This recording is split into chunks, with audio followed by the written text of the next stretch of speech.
நம்முடைய கலந்துரையாடுவோம் தமிழ்நாடு நிகழ்ச்சி 1050வது நிகழ்ச்சி நிறைவு செய்ததற்கு நம்முடைய சான்றோர் தளமானது வாழ்த்துக்களை தெரிவித்துக் கொள்கிறது என்பதை முதலில் பதிவு செய்து கொள்கிறோம். அடுத்து நம்முடைய சான்றோர் தளம் மற்றும் பன்னாட்டு பண்பாட்டு தமிழ் குழுமம் இணைந்து நடத்தும் மின்னூல் வெளியீட்டு அரங்கம் 59வது அரங்கமாக தொடங்குகிறது. 59வது மின்னூலை நாம் சிறப்பாக வெளியிடுகிறோம் என்பதை முதலிலே அன்போடு தெரிவித்துக் கொள்கிறோம். நூலின் பெயர் பச்சை பாத்திரம் என்பது. நூலை பெயரை கேட்டவுடனே நமக்கு புரியும் இது எதை சொல்கிறது என்பது. நூலினுடைய அட்டை கூட மிக அழகாக அதனை அமைத்திருக்கிறது. இலைகள் எப்போதும் கீழ் நோக்கிதான் குவிந்திருக்கும் என்றாலும் பாத்திரம் என்பது மேல் நோக்கி குவிந்திருக்கக்கூடிய ஒரு இலையை இதில் அமைத்திருப்பது கூட நாம் எதை நோக்கி இருக்கிறோம் என்பதை விளக்குவதாக இருக்கிறது. மதிப்பிற்குரிய கவிஞர் சுகபாலா அவர்கள் எழுதிய பச்சை பாத்திரம் என்கிற சூழலியல் கவிதைகளை இன்றைய அரங்கிலே வெளியிடுகிறோம். இந்த அரங்கத்திற்கு மதிப்பிற்குரிய நம்முடைய அறம் பதிப்பகத்தினுடைய உரிமையாளர் பௌத்த அறிஞர் அமரேசன் அவர்கள் தலைமையேற்க இருக்கிறார்கள் என்பதை முதலிலே குறித்துக் கொள்கிறோம். அதனைத் தொடர்ந்து தமிழ் பாடல் இருக்கிறது. அதனைத் தொடர்ந்து தொடக்க உரை, நோக்க உரை இருக்கிறது. வாழ்த்துறை நம்முடைய மதிப்பிற்குரிய தமிழியலன் ஐயா அவர்கள் வாழ்த்துறையை வழங்க இருக்கிறார்கள்.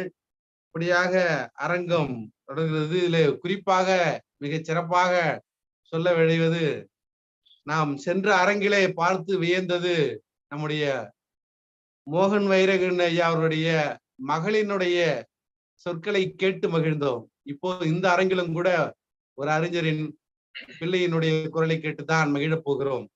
உண்மையிலேயே இந்த நூலை திறனாய்வு செய்யக்கூடிய இருக்கக்கூடியவர் குத்தாலம் குயில்தோப்பு அறிவியக்கத்தினுடைய மாசு பிரபாகரன் அவர்கள்.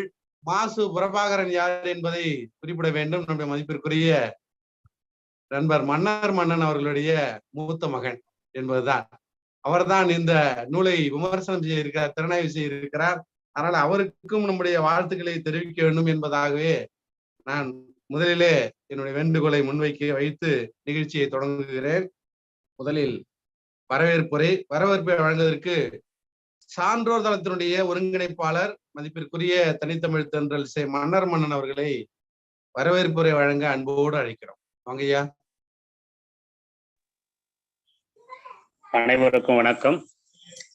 கலந்துரையாடுவோம் குழுவினுடைய 1050வது நிகழ்வை நிறைவு செய்திருக்கிற நம் குழுமத்திற்கு நெஞ்சார்ந்த வாழ்த்துக்களை தெரிவித்துக் கொண்டு, தமிழே உயிரே வணக்கம், தாய்ப்பிள்ளை உறவம்மா உனக்கும் எனக்கும் அனைவருக்கும் வணக்கம். சான்றோர் தளம் மற்றும் பன்னாட்டு பயன்பாட்டு தமிழ் குழுமம் இணைந்து நடத்துகிற மின்னூல் வெளியீட்டு அரங்கம் 59ல் குழுமி இருக்கிற தமிழ் சான்றோர்களை மீண்டும் ஒரு முறை வணங்கி மகிழ்கிறது. திருவள்ளுவர் ஆண்டு 2054 மேழ திங்கள் 26ஆம் நாள் 9/5/2023 செவ்வாய்க்கிழமை இந்த நிகழ்விலே சேலத்தில் வசித்துக் கொண்டிருக்கிற கவிஞர் சுகபாலா எழுதிய பச்சைய பாத்திரம் என்கிற சூழலியல் கவிதைகள் தொகுப்பினை திறனாய்வுக்கு எடுத்துக் கொண்டிருக்கிறோம். இந்த சூழலியல் தொகுப்பை திறனாய்வு செய்வதற்கு இந்த நிகழ்வின் தலைமை ஏற்றிருப்பவர் பௌத்த அறிஞரும் சூழலியல் ஆர்வலரும் அறம் பதிப்பகத்தின் உரிமையாளருமாகிய அமரேசன் அவர்களை வருக வருக என்று சான்றோர் தளத்தின் சார்பில் வரவேற்று மகிழ்கிறோம். இந்த நிகழ்விலே தமிழிசை வழங்குவதற்கு மயிலாடுதுறை கல்லூரியினுடைய தமிழாய்வுத்துறை பேராசிரியர் முனைவர் நன்னானே ரமேஷ் அவர்கள் வருகை தர இருக்கிறார்கள். அவர்களையும் வருக வருக என்று வரவேற்று மகிழ்கிறோம். இந்த நிகழ்வில் தொடக்க உரையாற்ற சான்றோர் தளத்தின் இயக்குநர்களில் ஒருவரான பொறியியல் முனைவர் பாலமுருகன் ஐயா அவர்களையும் வருக வருக என்று வரவேற்று மகிழ்கிறோம். நோக்க உரையாற்ற இருக்கின்ற சான்றோர் தளத்தின் நிறுவனர் தலைவர் பொறிஞர் அமிர்தம் பீட்டர்ராஜன் ஐயா அவர்களையும் வருக வருக என்று வரவேற்று மகிழ்கிறோம். வாழ்த்துறை வழங்குவதற்கு தமிழ்நாட்டு அரசின் மாற்றுத்திறனாளிகள் நலவாரிய உறுப்பினரும் நானூறு IAS அகாடமியினுடைய இயக்குனரும் பொறியியல் அண்ணா பல்கலைக்கழகத்தின் பொறியியல் புலத்தில் தமிழ் துறை தலைவருமாக இருக்கிற பேராசிரியர் முனைவர் ஐயா தமிழ் ஈழன் அவர்களையும் வருக வருக என்று வரவேற்று மகிழ்கிறோம். அதிலேயே மற்றொரு வாழ்த்துரை வழங்க இருக்கிற குடந்தை தாழ்வாரம் இலக்கிய கூடலின் கவிஞர் கோ பாரதி மோகன் அவர்களையும் வருக வருக என்று வரவேற்று மகிழ்கிறோம். நூலை திறனாய்வு செய்ய இருக்கிற எனது செல்வன் குயில்தோப்பு அறிவியக்கத்தை சார்ந்த மாசு பிரபாகரன் அவர்களையும் வருக வருக என்று வரவேற்று மகிழ்கிறோம். இந்த நிகழ்விலே அரங்கத்திலே பங்கெடுத்துக் கொண்டு நிகழ்வில் நிறைவாக கருத்துக்களை வழங்க இருக்கிற தமிழ் சான்றோர் அனைவரையும் வருக வருக என்று வரவேற்கிறேன். நிகழ்வின் இறுதியில் ஏற்புரை வழங்க இருக்கிற கவிஞர் சுகபாலா அவர்களையும் வருக வருக என்று வரவேற்று மகிழ்கிறேன். அத்தோடு எப்பொழுதும் நிகழ்வை தனக்கே உரிய செம்மையான செந்திரத்தால் செப்பி அடிக்கும் செந்திரத்தால் நிகழ்வை தொகுத்து வழங்கி கொண்டிருக்கிற இனிய நண்பரும் மாநில கல்லூரியினுடைய தமிழ் துறை பேராசிரியருமாகிய முனைவர் பேராசிரியர் வெற்றி நிலவன் அவர்களையும் வருக என்று வரவேற்று இந்த அரங்கத்தில் குழுமி இருக்கிற அத்துணை சான்றோர்களையும் இந்த நிகழ்வை கலந்து கொண்டு நிகழ்வில் பேரன் பேசுவதை பார்ப்பதற்காக அரங்கத்தில் வந்திருக்கிற என் தந்தை ஆப்பா தமிழன்பன் அவர்கள் உள்ளிட்ட அத்துணை சான்றோர் பெருமக்களையும் வருக வருக என்று வரவேற்று மகிழ்கிறேன். வணக்கம். நன்றி நன்றி நன்றி நன்றி. சிறப்பான வரவேற்பு. நன்றி. நிச்சயமாக 3 தலைமுறை அரங்கிலே அமர்ந்திருக்கிறது. தாத்தா, அப்பா, பிள்ளை, பேரன் என்கிற அடிப்பிலே 3 தலைமுறையும் இருக்கிற தமிழுக்காக தொடர்ந்து இருப்பதை பார்க்கிற போது பெரும் மகிழ்ச்சியாக இருக்கிறது. நன்றி.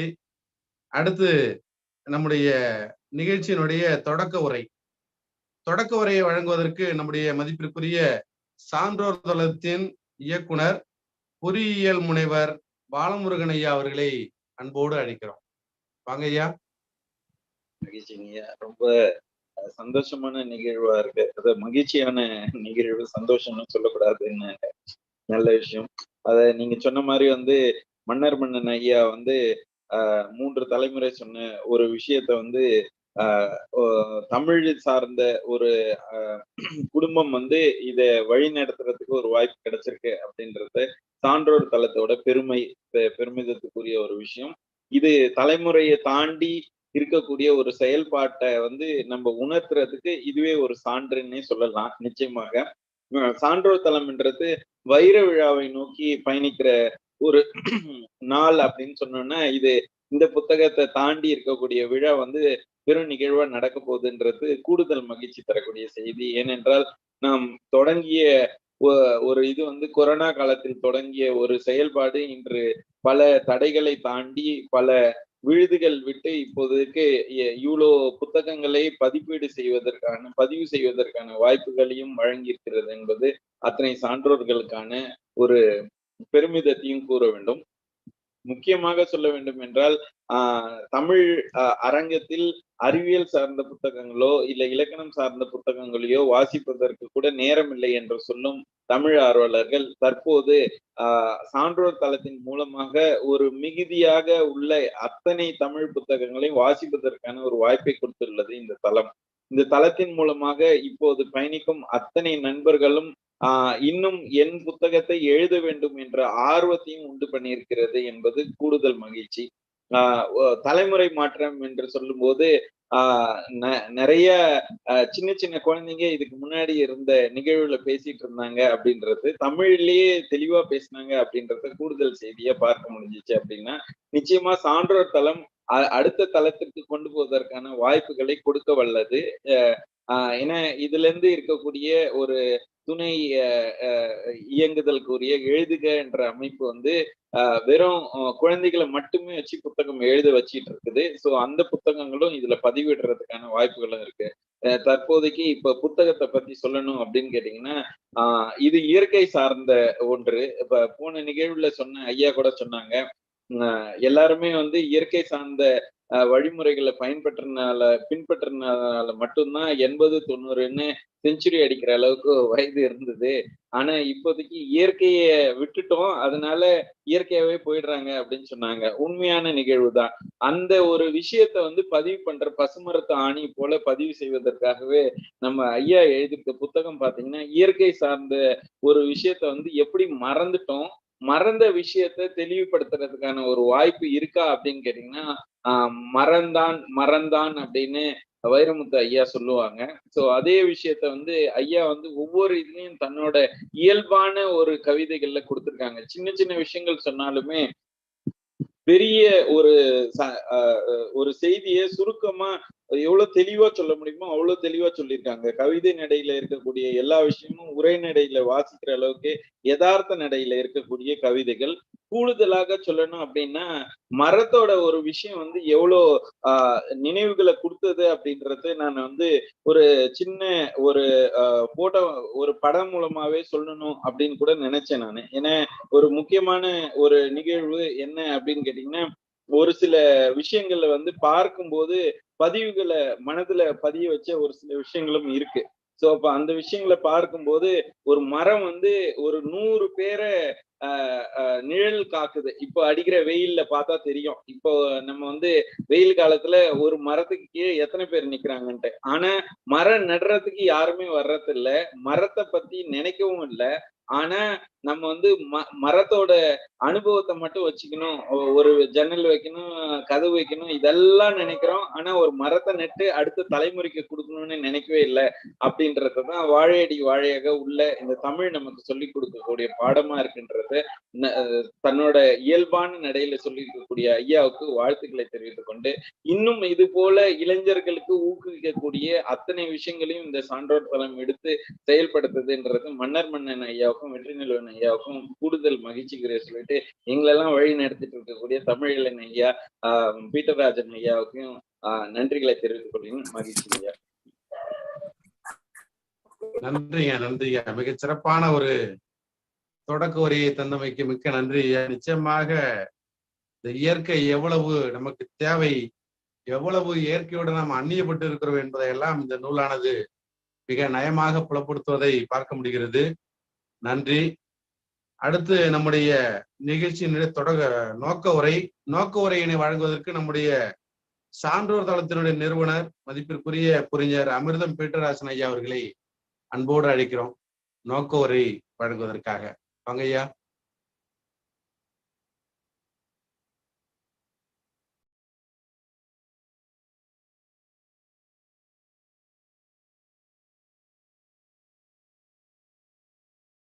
முத்து தமிழ் படைத்து 3 நெறி வளர்த்து கத்தும் கடல் மீது களம் கொண்டு வலம் வந்த தமிழன என்ற தமிழ்த்தாய்க்கு என் வணக்கங்கள். அவையில் கூடியிருக்கின்ற நண்பர்கள் அனைவருக்கும் என்னுடைய சிறந்தாழ்ந்த வணக்கங்களை தெரிவித்துக் கொள்கிறேன். தமிழியலன் இப்பொழுது நடந்து முடிந்த அந்த கேரள ஸ்டோரி என்ற ஒரு திரைப்படத்திற்கு உடனடியாக ஒரு வெண்பா எழுதியிருந்தார்.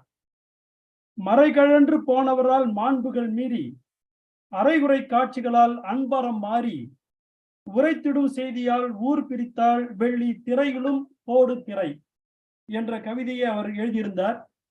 உடனடியாக அவருக்கு கவி புயல் என்ற ஒரு பட்டம் கிடைத்தது.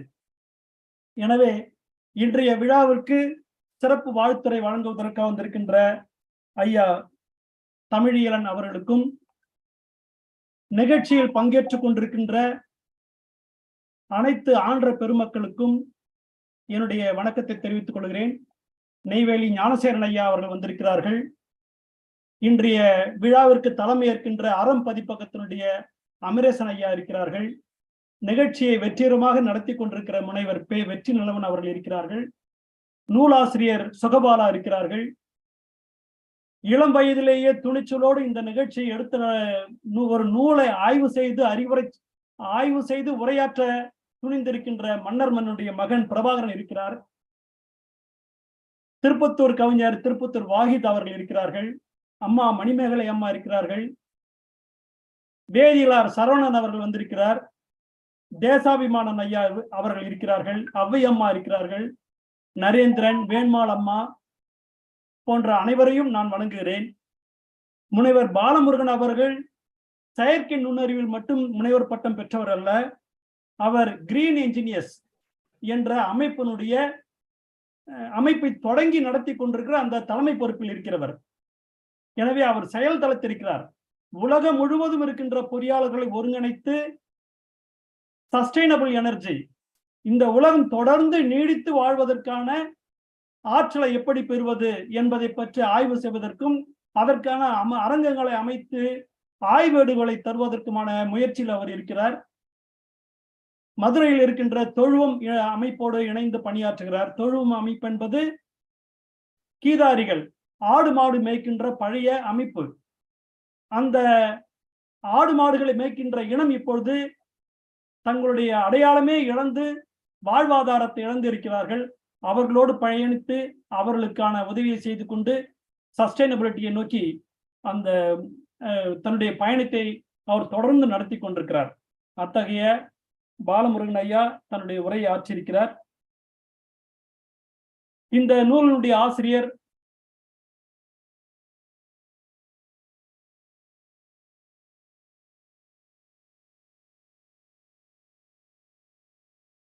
அவர் இந்த நூலை ஒரு மாணவருக்கு ஆய்வு செய்வதற்கு ஒப்புதல் அளித்ததற்காக முதலில் அவருக்கு நான் நன்றியும் பாராட்டுதலையும் தெரிவித்துக் கொள்கிறேன். அனைவரும் இந்த மோதிர கையால் குட்டுப்பட வேண்டும் என்பது போல மிகச்சிறந்த அறிஞர்களை, மிகப்பெரிய பட்டறிவு பெற்றவர்களும் கொண்டுதான் தங்களுடைய நூல் ஆயப்பட வேண்டும் என்று விரும்புவார்கள்.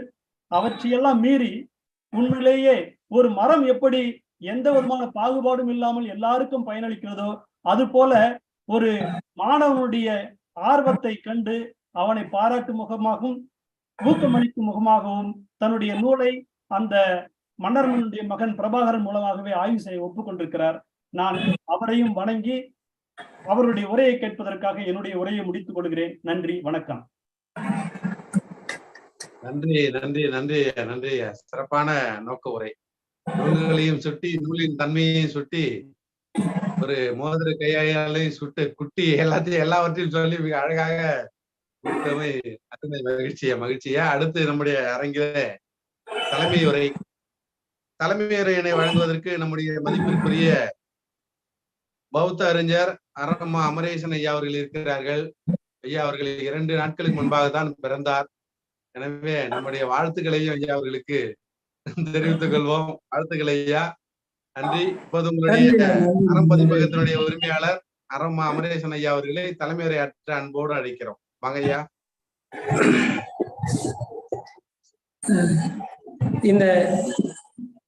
இந்த நிகழ்ச்சிக்கு தலைமையேற்று நடத்தி கொண்டிருக்கிறோம். நந்தனா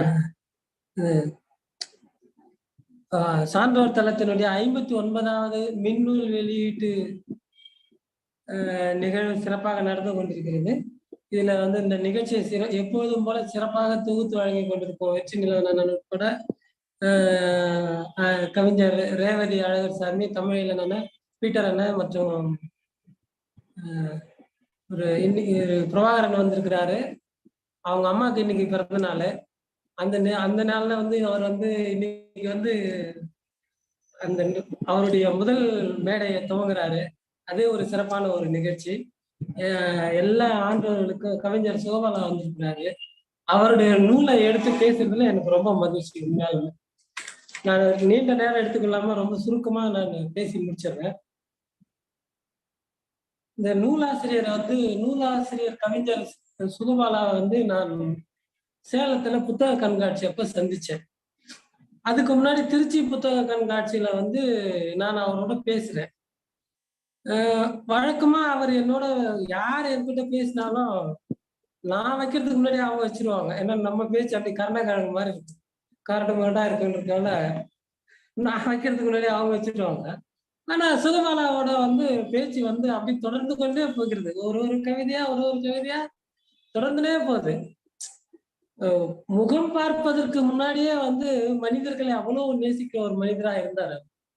அப்புறம் சேலத்துல பார்க்கும்போது அவரால் முடிந்த உதவிகளை மற்றவர்களுக்கு எப்படி மழை தூறிக்கொண்டே போகுமோ அந்த மாதிரி அவரால் செஞ்சு முடிஞ்ச உதவிகளை இந்த சமுதாயத்துக்கு தெளிச்சுனே போறாரு. அதை பார்த்து நான் மனிதர்கள்ல இப்படி கூட இருக்க முடியுமா, இந்த மாதிரி கூட இருப்பாங்களா, ஏதாவது எந்த வித சுயநலமும் இல்லாம முடிந்த உதவியை மற்றவர்களுக்கு செய்து கொண்டே போவாங்களா அப்படின்னு சொல்லிட்டு நான் வியந்து பார்த்தேன்.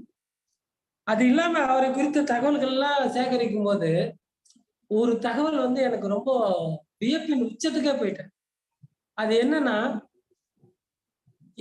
உங்க எல்லாருக்கும் தெரியும், இளையராஜா லண்டன்ல இருக்கிற ட்ரினிட்டி மியூசிக் ஸ்கூல்ல வந்து கிட்டார் போய் வாசிச்சாரு, படிச்சாரு. அதுல 8th கிரேட் வரைக்கும் அவர் போனார் அப்படின்ற ஒரு செய்தி நமக்கு தெரியும். அதே லண்டன்ல இருக்கிற அதே ட்ரினிட்டி ஸ்கூல்ல நம்ம சுகபாலா வந்து 4th கிரேட் வரைக்கும் கிட்டார்ல பாஸ் பண்ணியிருக்காரு. அவருக்கு இசை தெரியும், ஹார்மோனியம் தெரியும், இயற்கை தெரியும். கவிதைகள் எழுதும் போது கூடு விட்டு கூடு பாய்ந்த மாதிரி வந்து தன்னை அந்த எந்த பொருள் கூட கவிதை எழுதுறாரு அதுல தன்னை பொருத்தி கொண்டு டிரான்ஸ்ஃபர்மேஷன் ஆயிட்டு அதுக்கேற்ற மாதிரி கவிதை எழுதுற ஒரு வித்தை கைவர பெற்ற கவிஞர்கள் அவர் ஒருத்தர். வார்த்தை சித்தரால் பாராட்டப்பட்டிருக்கிறாரு, சுபவியால பாராட்டப்பட்டிருக்காரு. இந்த புத்தகம் வந்து கலைஞர் தொலைக்காட்சியில சுபவி காலையில தொகுத்து வழங்குற நிகழ்ச்சியில வந்து இதை பத்தி ஒரு 3 நிமிஷம் பேசியிருக்காரு.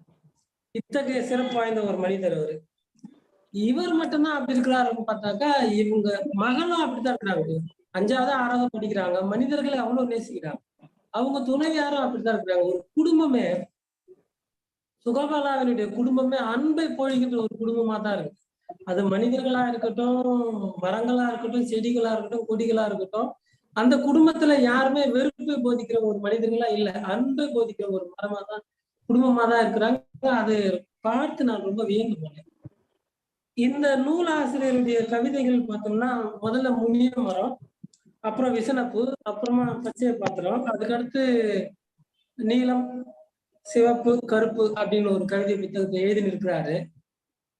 இதுல நான் திருச்சி புத்தக கண்காட்சியிலும் சேலம் புத்தக கண்காட்சியிலும் எல்லா புத்தக கண்காட்சியிலும் பார்த்தது என்னன்னா, இந்த கல்லூரி மாணவர்கள் மாணவ மாணவிகள் எல்லாம் வருவாங்க. குறிப்பா காதலிக்கிற அந்த மாணவ மாணவிகள் எல்லாம் வருவாங்க. விசனப்பூர்ல இருந்து ஒரு கவிதை எடுப்பாங்க, படிப்பாங்க, போட்டோ பிடிச்சி போயிடுவாங்க. அந்த போட்டோ அவங்க வாட்ஸ்அப்ல அனுப்பிச்சு இன்னொரு பேட்ச் வரும், அவங்க அந்த புக்கை பிரிச்சு படிச்சு பார்ப்பாங்க, அதுல இருந்து ஒரு போட்டோ பிடிச்சின்னு போயிடுவாங்க. இந்த மாதிரி மாணவர்கள் வந்து அந்த விசனப்பூவை அப்படி கொண்டாடுறாங்க. போட்டோ பிடிச்சி அவங்க எடுத்துட்டு தான் போறாங்க. நம்ம நண்பர் ரகு வந்திருக்கிறாரு, அவரையும் நான் வரவேற்கிறேன். அதே மாதிரி இந்த இயற்கை ஆர்வலர்கள் இந்த கவிதைகள்ல வந்து காதல் கவிதை இல்லாம மற்ற கவிதைகளை நேசிக்கிறவங்க கிட்ட வந்து பச்சை பாத்திரம் கொடுத்தோம்னா கையில காசு இல்லைன்னா முன்னாட்டில இருந்து பின்னாட்டை வரைக்கும் படிச்சு பார்த்து தான் போறாங்க. காசு இருக்கிறவங்க உடனே வாங்கி போறாங்க. அவ்வளவு ஒரு சிறப்பான புத்தகம் இது. இந்த புத்தகத்தை குறித்து நம்ம பேசணும் அப்படின்னோம்னா இதுல வந்து அவர் படிமமா எழுதியிருக்கிறாரு, ஜென் தத்துவத்தை எழுதியிருக்கிறாரு, புத்தநெறி தத்துவத்தை பத்தி பேசுறாரு, புத்தருடைய வரலாறை பேசுறாரு, நமக்கு வந்து காட்சிப்படுத்துறாரு, நம்மளை வந்து ஒரு சில இடத்துல புடிச்சு உழுக்குற மாதிரி கேள்விகள் கேட்கிறாரு. இதெல்லாம் நான் விரிவா பேசினா பிரபாகரனுக்கு வந்து அவர் டாபிக் நான் தொட்ட மாதிரி ஆயிடும். அதனால அதை ரொம்ப கவனமா தவிர்த்துட்டு 3 விஷயத்த மட்டும் பேசுறேன்.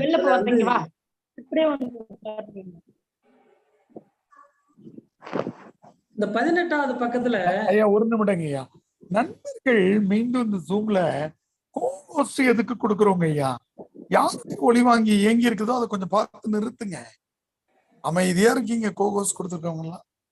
ஐயா நீங்க தொடர்ந்து பேசுங்க. இந்த 18வது பக்கத்துல காய்ந்த இலையை பார்த்து பச்சை இலை சிரிக்கிறது என்கிறாய் நீ, இல்லை இல்லை அழுகிறது என்கிறேன் நான், இருவருக்குமே தெரியாது இலையின் மொழி. இந்த கவிதை படிச்ச உடனே ஒரு சின்ன நிகழ்வு வந்து ஞாபகம் வந்தது. ஒருவேளை பிரபாகரன் பேசுறதுக்கு வச்சிருக்காருன்னா தெரியல, நான் வேறு கோணத்துல நான் சொல்றேன். புத்தரும் ஆனந்தரும் வந்து ஒரு பாலத்தின் வழியா நடந்து கொண்டு போயிருக்கிறாங்க.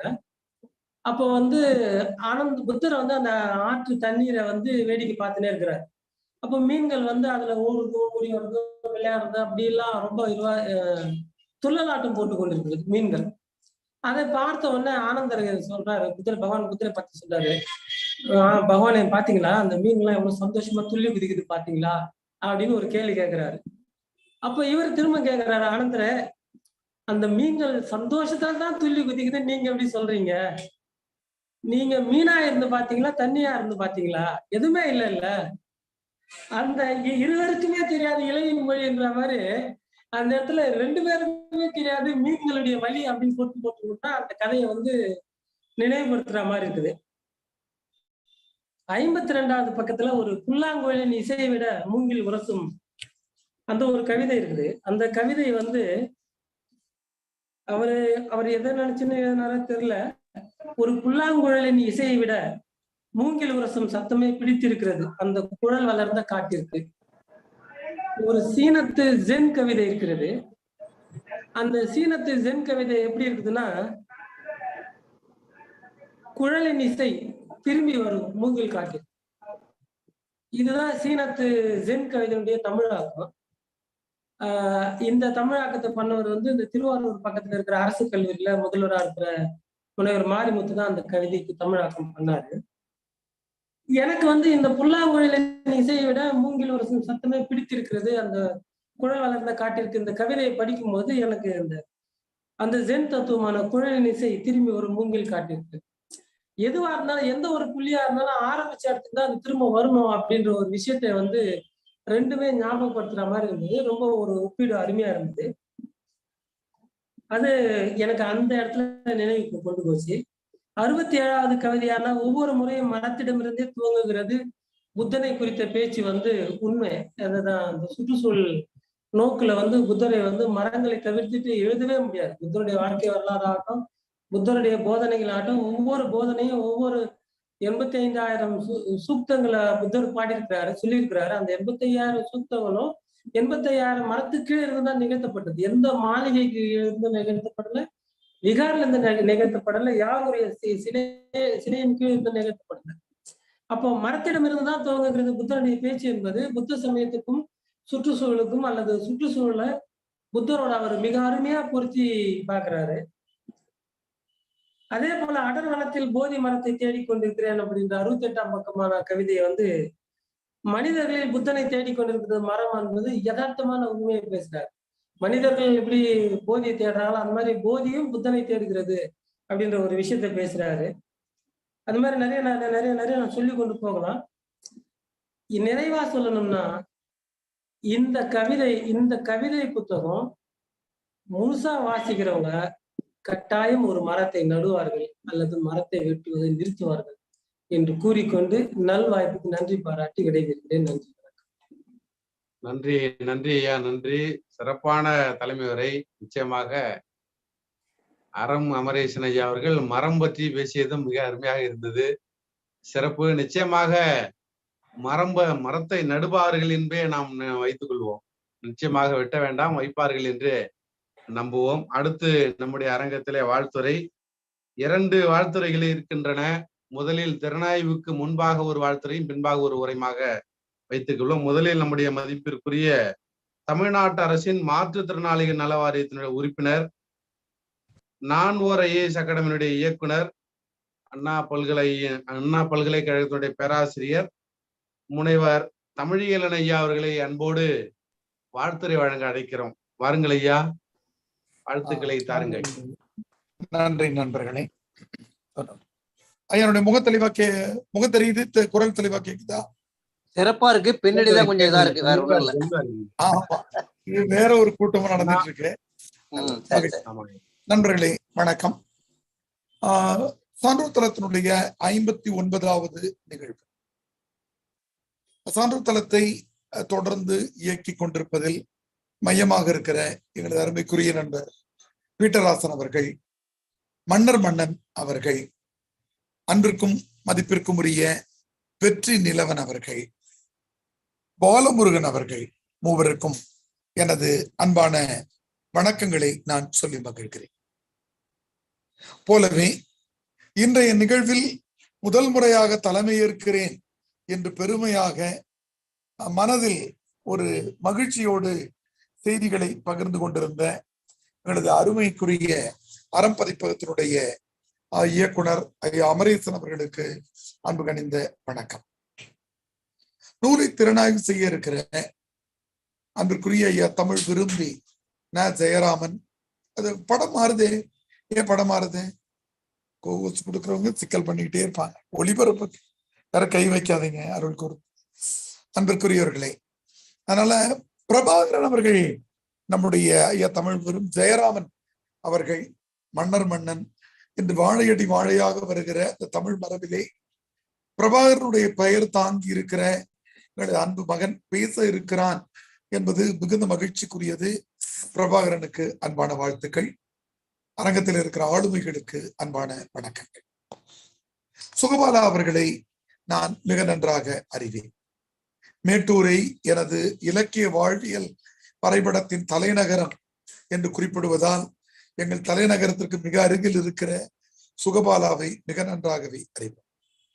தலைமை உரை வழங்கிய அமரேசன் அவர்கள் குறிப்பிட்டதைப் போல இந்த நூல் சுற்றுச்சூழலை மையப்படுத்தி மிக அருமையான ஒரு சொல்லாடல்களோடு எழுதப்பட்டிருக்கிறது. சங்க இலக்கியங்கள் இயற்கையும் இயற்கை சார்ந்தும் வாழ்ந்த வாழ்வியல் முறையை திணை வாழ்வியலாக 10 பாட்டு 8 தொகை, தொல்காப்பியம், சிலப்பதிகாரம், திருக்குறள் போன்ற நூல்கள் எடுத்துச் சொன்னன. 2-3 கவிதைகளோடு நான் பிரபாகரனுக்கு சிக்கல் இல்லாமல் எனது வாழ்த்துறையை முடித்துக் கொள்கிறேன். மனிதர்களைப் போல மரங்களை வெட்டி கொண்டிருந்தனர் சிலர். ஒரு செய்தியை சொல்லுகிறார். மனிதர்களைப் போல மரங்களை வெட்டி கொண்டிருந்தனர் சிலர், மரங்களைப் போல வேடிக்கை பார்த்து கொண்டிருந்தனர் சிலர். அழகான ஒரு முரண் தொடையை தம்பி பாலமுருகன் அவர்கள் சொன்னார் அல்லவா, மறந்தான் மறந்தான் என்று கவி பேரரசு எழுதிய கவிதையை போல ரொம்ப அழகான நீட்டோலை வாசியானை ஔவையார் மரம் நெடுமரங்கள் என்று சொன்னார்கள். பாஞ்சாலி சபதத்திலே எட்டயபுரத்தான் நெட்டை மரங்கள் என்று நின்று புலம்பினர் என்று பாண்டவர்களை குறித்து எழுதியிருப்பார். அப்படி ரொம்ப அழகாக எழுதியிருக்கிறார். மரங்களைப் போல மரம் வெட்டுகிற இடங்களில் அதை எதிர்த்து குரல் தராமல் இருக்கிற மனிதர்கள் மரங்களை போன்றவர்கள் என்ற சுகபாலாவின் சிந்தனை அடுத்த முறை நம்மை உறுதியாக சிந்திக்க வைக்கும். மற்றொரு கவிதையில் மரம் உதிர்ந்த இலையின் முடிவில் துவங்குகிறது ஒரு சருகின் வாழ்க்கை. மிக அருமை. ஏனென்றால் இந்த இயற்கை தன்னை மறுசுழற்சியிலே எப்பொழுதும் கட்டமைத்துக் கொள்ளுகிறது. இந்த நிலத்திலே இருந்து நீரை எடுத்துக் கொள்ளுகிற மரம், இந்த நிலத்திலே இருந்து நைட்ரஜன் ஆற்றலை எடுத்துக் கொள்ளுகிற மரம் தனது கிளைகளிலே அந்த சத்தினை வைத்துத்தான் இலைகளை வளர்கிறது. அது தளிராக இருந்து இலையாக மாறி பூவாக, பிஞ்சாக, பழமாக மாறுவதை பார்க்கிறோம். பழங்கள் மீண்டும் விழுகின்றன, இந்த இலைகள் சருகாகி மீண்டும் விழுகின்றன. அந்த சருகுகள் உரங்களாக அந்த மரத்திற்கு பயன்பட்டு மீண்டும் மறுசுழற்சியோடு இருக்கின்றன. காமராசன் கருப்பு மலர்கள் நூலில் எழுதியிருப்பார், இந்த தளிர்கள் அல்லது பூக்கள் என்பது வேர் தூரிகை வரைந்த ஓவியம் என்று எழுதியிருப்பார். அப்படி இந்த சருகு என்பது மீண்டும் மறுசுழற்சியில் வேறாகி மீண்டும் அந்த மரத்திற்கு பயன்படுகிறது. நம்ம ஊர்ல இருக்கிற மாமரத்துலதான் நாம் மாம்பழத்தை எடுத்து விடுகிறோம். ஆனால் பெருங்காடுகளில் இருக்கிற அந்த மாம்பழங்கள் விலங்குகள், பறவைகளுக்கு போக மீண்டும் உரமாக மாறும். ஒரு கவிதையோடு நிறைவு செய்கிறேன். கோடை நிலத்தில் நீர் தேடி நிற்கிறது மரம், வறண்ட மார்பில் பால் தேடும் குழந்தை போல். உவமைகளை கவிஞர்கள் எங்கிருந்து எடுக்க வேண்டும் என்றால் மனித வாழ்வியலில் இருந்து எடுக்க வேண்டும், அடித்தட்டு மக்களிடமிருந்து எடுக்க வேண்டும், எளிய மக்களின் வாழ்விலே இருந்து எடுக்க வேண்டும்.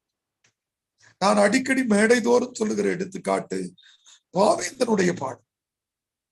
நிலவை எல்லோரும் காதலியின் முகமாக பார்த்து கொண்டிருந்த போது புரட்சி கவிஞர் பாவேந்தர் தான் அது பானையிலே ஒட்டிருக்கிற சோறை போல இருக்கிறது, உணவை போல இருக்கிறது. தினை துணையும் பயன் இன்றி பசித்த மக்கள் சிறிது கூழ் தேடுங்கால் பானை ஆற கணத்திருந்த வெண்சோறு காணும் இன்பம் கவின் நிலவே உனை காணும் இன்பம் தானோ என்று எழுதினார். கொஞ்சம் சோறு ஒரு பானையிலே ஒட்டி இருக்கிறது. பசியோடு வருகிற ஏழை, வீட்டில் இருக்கிற எல்லோரும் உறங்கி விட்டார்கள், பானைகளை உருட்டி பார்த்து கொண்டே வருகிறார். ஒரு பானையில் கொஞ்சம் சோறு ஒட்டி இருக்கிறது, அது வெள்ளையாக இருக்கிறது, அது நிலவை போல இருக்கிறது என்று பாவேந்தனால் எழுத முடிந்திருக்கிறது.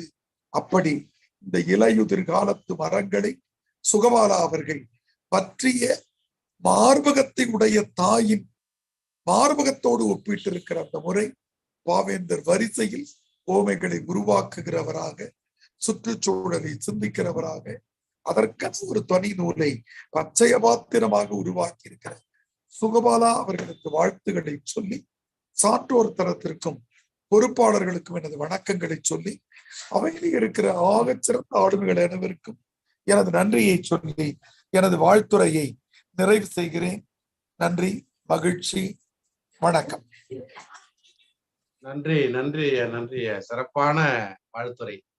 நிச்சயமாக கவிதையினூடாக சென்று இந்த நூலை குறுக்குவெட்டாக படித்து சில முக்கியமான தகவல்களையும் எடுத்து குறிப்பிட்டு சொன்னமை மிக்க நன்றி. சிறப்பான ஒரு வாழ்த்துரை. வாழ்த்துரை எப்படி இருக்க வேண்டும் என்பதற்கான ஒரு முன்மாதிரியான ஒரு வாழ்த்துரையாகவும் அமைந்தது. நன்றி ஐயா, நன்றி. அடுத்து நூல் திறனாய்வு. நம்முடைய கவிஞர் சுகபாலா அவர்கள் எழுதிய பச்சைய பாத்திரம் என்கிற சூழலியல் கவிதையை நம்முடைய மதிப்பிற்குரிய இளவல் குத்தாலம் குயில்தோப்பு அறிவியக்கத்தினுடைய பொறுப்பாளர்களுள் ஒருவராக இருந்து மிக சிறப்பாக செயல்பட்டு கொண்டு இருக்கக்கூடியவர். இவர் குறித்து முன்பாகவே குறிப்பிட்டோம். நம்முடைய தனித்தமிழ் ஆற்றல் மிக்க பாவலர் நம்முடைய அப்பா தமிழன்பன் ஐயா அவர்களுடைய பெயரனார் இவர். நம்முடைய தனித்தமிழ் தென்றல் மதிப்பிற்குரிய மன்னன் அவர்களுடைய மூத்த மகன் என்கிற நிலையில் இப்போது மாசு பிரபாகரன் அவர்கள் இந்த நூலினை தயாரிப்பு செய்கிறார். எதிர்காலத்தில் இவர் பிரபாகரனுடைய தந்தையார் மன்னன் என்றும், பிரபாகரனுடைய தாத்தா அப்பா தமிழன்பனும் என்கிற நிலையிலே வளர வேண்டும் என்று வாழ்த்தி அவரை திறனாய்வு செய்ய அழைக்கிறேன். வருக பிரபாகரனே, வருக. வைய நற்பிழம்பாய் வட்டமிட்ட அந்நாளில் பையம் குளிர்ந்து கரிநாட தொன்னாடாம். மனித பையங்குழலை வார்த்தெடுத்த எந்நாடு கனியாய் அமுழ்தாய் கற்கண்டாய் தென்பாகாய் வந்து சேர்த்து தமிழனங்கே வையத்தின் தாய்மொழியை செந்தமொழியை வணங்குகிறேன். நான் சான்றோர் தளம் மற்றும் பன்னாட்டு பயன்பாட்டு தமிழ் குழுமம் இணைந்து நடத்தும் விண்ணூல் வெளியீட்டு அரங்கம் 59. இந்த நிகழ்வில் அறிமுகம் செய்ய இருக்கிற நூல் கவிஞர் சுகபாலா அவர்கள் எழுதிய பச்சைய பாத்திரம் என்கிற நூல். இந்த நிகழ்விற்கு தலைமை ஏற்றிருக்கும் பௌத்த அறிஞர் அறமா அமரேசன் ஐயா அவர்களுக்கு என் வணக்கம். வரவேற்புரை வழங்கிய சான்றோர் தளத்தின் ஒருங்கிணைப்பாளர் என் தந்தை சே மன்னன் அவர்களுக்கும் என் வணக்கம். தமிழிசை வழங்க இருக்கிற பேராசிரியர் முனைவர் நன்னானே சு ரமேஷ் அவர்களுக்கும், தொடக்குரை ஆற்றிய முனைவர் பாலமுருகன் அவர்களுக்கும் என் வணக்கம். நோக்க உரை ஆற்றி சிறப்பித்த சான்றோர் தளத்தின் நிறுவனர் குறிஞர் அமிர்தம் பீட்டர்ராசன் அவர்களுக்கு என் வணக்கம். இந்நிறுவனுக்கு வாழ்த்துரை வழங்கியுள்ள பேராசிரியர் முனைவர் தமிழீழன் ஐயா அவர்களுக்கு என் வணக்கம். குழந்தை கவிஞர் கோ பாரதி மோகன் அவர்களுக்கு என் வணக்கம். ஏற்புரை வழங்க இருக்கிற நூலாசிரியர் கவிஞர் சுகபாலா அவர்களுக்கு என் வணக்கம். நிகழ்வை நெறியாளுகை செய்து கொண்டிருக்கும் பேராசிரியர் முனைவர் வெற்றிநிலவன் ஐயா அவர்களுக்கு என் வணக்கம். மற்றும் அரங்கல் திரு அனைவருக்கும் என் வணக்கம். பச்சைய பாத்திரம். இந்த நூல் கொரோனா காலத்தில் நான் முதலில் படித்த நூல். மிக எளிமையாக நடையில் இருந்த நூல். அதனால் கவர்ந்த நூல் என்னை. அதனால் நான் இந்த நூலை முதலாக படித்த நூல் இதுதான். அப்போது சுகபாலா மாமா சுகபாலா ஐயா எங்க அப்பாவோட நண்பர். அதனால அவரோட பேசுறதுக்கு வாய்ப்பு கிடைத்தது. நிறைய விஷயங்கள் பகிர்ந்து கொண்டார். இந்த பச்சைய பாத்திரம் இந்த புத்தகம் முதல் பதிப்பு டிசம்பர் 2018. 80 பக்கங்களை உடைய நூல். விலை 80 ரூபாய். நலன் பதிப்பகத்தின் வெளியீடாக வந்த நூல். இதன் வடிவமைப்பும் சுகபாலா அவர்களை பண்ணியதால் மிக சிறப்புடைய நூலாக திகழ்கிறது. இதற்கு வாழ்த்துரை வழங்கிய ஈரோடு தமிழன்பன் ஐயா என்ன கூறியிருக்கிறார் என்றால், உயிர் குலத்திலேயே மிக உயரமாக வளரும் இனம் மர இனம்தான். இந்த மர இனத்திலிருந்து சின்னஞ்சிறிய கவி உலகையே பாலா படைத்துள்ளார். ஒவ்வொரு சொல்லிலும் மரவாசம் மண்வாசம் என்று கூறியிருக்கிறார். மதிப்புரை வழங்கியிருக்கிற லா வின்சென்ட் ஐயா என்ன கூறியிருக்கிறார் என்றால், மரம் மகத்தானது. மூளை சாவு அடைந்த மனிதரின் கண்கள், சிறுநீரகங்கள், இதயம் போன்றவை இன்னொருவருக்கு உருப்பாக்கி உயிர் காப்பது போல வீழ்த்தப்பட்ட மரங்களுக்கு உருப்பாக்கி நடைவண்டி, மரப்பாச்சி, கதவு, தேர், கைத்தடி என பயன் தருகின்றன.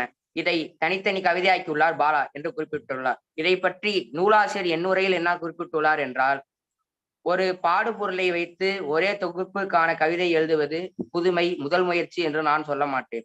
காதலை தவிர்த்து வேற எந்த பொருளிலும் படைப்புகள் அதிகம் வரவில்லை என்று சொல்லலாம். இந்த முயற்சி செய்வதில் பெரும் நெருக்கடி என்னவென்றால், எழுதுபவருக்கும் வாசிப்பவருக்கும் சரிப்பில்லாமல் பார்த்து கொள்ள வேண்டும். பிரச்சாரமாகிவிடாமல் அதை கவிதையாகவே இருக்க செய்வதுதான். இந்த இரண்டையும் சரிவர செய்திருக்கிறேன் என நம்புகிறேன். நீங்கள் வாசித்த பிறகு அது உங்களாலும் உணர முடியும் என்று குறிப்பிட்டுள்ளார். இந்த நூல் 69 கவிதைகளை கொண்டுள்ளது. இதை அத்தனையும் என்னால் திறனாய்வு செய்த அளவுக்கு எனக்கு வயதில்லை என்றாலும் என்னால் முடிந்த மிகச்சிறிய கவிதைகளை மட்டுமே உங்களோடு பகிர்ந்து கொள்ள வந்திருக்கிறேன். அதில் முதல் கவிதை, இறைநிறை மரத்திடம் மண்டியிடுங்கள், அதன் சந்ததி அளித்த சாபம் நீங்கள் வழி கேளுங்கள், மரம் மணித்துவிடும், ஒரு விதையை தூவி செல்லுங்கள், நீங்கள் ஆசீர்வதிக்கப்படுவீர்கள் என்றார் கவிஞர். இந்த கவிதையின் மூலம் சொல்ல வருவது என்னவென்றால், நீங்கள் இதுவரை பல மரங்களை வெட்டியிருக்கலாம், இப்போது ஒரு விதையை தூவி செல்லுங்கள், மரம் கடவுள் தன்மை உடையது, உங்களை மன்னித்துவிடும் என்று குறிப்பிட்டுள்ளார். ஆசீர்வதிப்பது என்றால் என்ன? நீங்கள் நடும் விதை, நீங்கள் நெடும் விதை செடியாகி மரமாகி நிழல் தரும், கனி தரும்,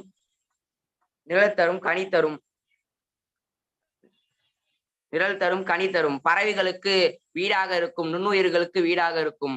அது மூலியமாக நாம் ஆசீர்வதிக்கப்படுவோம் என்று குறிப்பிட்டுள்ளார். அடுத்த கவிதை, என்ன ரகசியமோ தெரியவில்லை இந்த மரத்திற்கும் மலைக்கும், மலை தூரும் போதெல்லாம் மரம் துருத்து விடுகிறது, மரம் துளிர்க்கும் போதெல்லாம் மலை தூறல் போடுகிறது என்றுள்ளார் கவிஞர். இது மரத்திற்கும் மலைக்கும் உள்ள புரிதல், மரத்திற்கும் மலைக்கும் மட்டும் புரிந்த காதல் மொழி. ஆனால் இந்த மொழி கவிஞருக்கு மட்டும் புரிந்துள்ளது. போட்டோசிந்தசிஸ் என்று அழைக்கப்படும் ஒளிச்சேர்க்கை முறை முடிந்தவுடன் மீதம் இருக்கும் தண்ணீரை இலைத்துளை மூலமாக மேகத்திற்கு நீராவியாக மேலே சென்று அது மழையாக பொய்து திரும்பி நிலத்தடி நீராகி திரும்பியும் வேர் மூலமாக உறைந்து ஒளிச்சேர்க்கை மீண்டும் நடந்து மீண்டும் உள்ள நீர்களை இலைத்துளை மூலமாக மேகத்திற்கு சென்று திரும்பி மழையாக பெய்வது. இது ஒரு எக்கோ சைக்கிள் என்று அழைக்கலாம். சூழலியல் சுழற்சி இது. இதை பற்றி பேச பல மணி நேரம் ஆனாலும் 4 வரியில் முடித்துள்ளார் கவிஞர். அடுத்த கவிதையாக, தூரும் போது துளிர்க்கும் ரகசியம் தெரிய நீங்கள் மரமாக வேண்டும் அல்லது மலையாக வேண்டும். இந்த மொழி புரிந்த பிறகும் கவிஞர் கூறியுள்ளார், இந்த ரகசியம் தெரிய நீங்கள் மரமாக வேண்டும் அல்லது மலையாக வேண்டும் என்று. தூரும் போது துளிர்க்கும் ரகசியம் தெரியவில்லை எனக்கு, ஆனால் சோர்வு அடைந்த மரமோ செடியோ மலை துளி பட்டவுடன் உற்சாகம் அடைந்துவிடும்.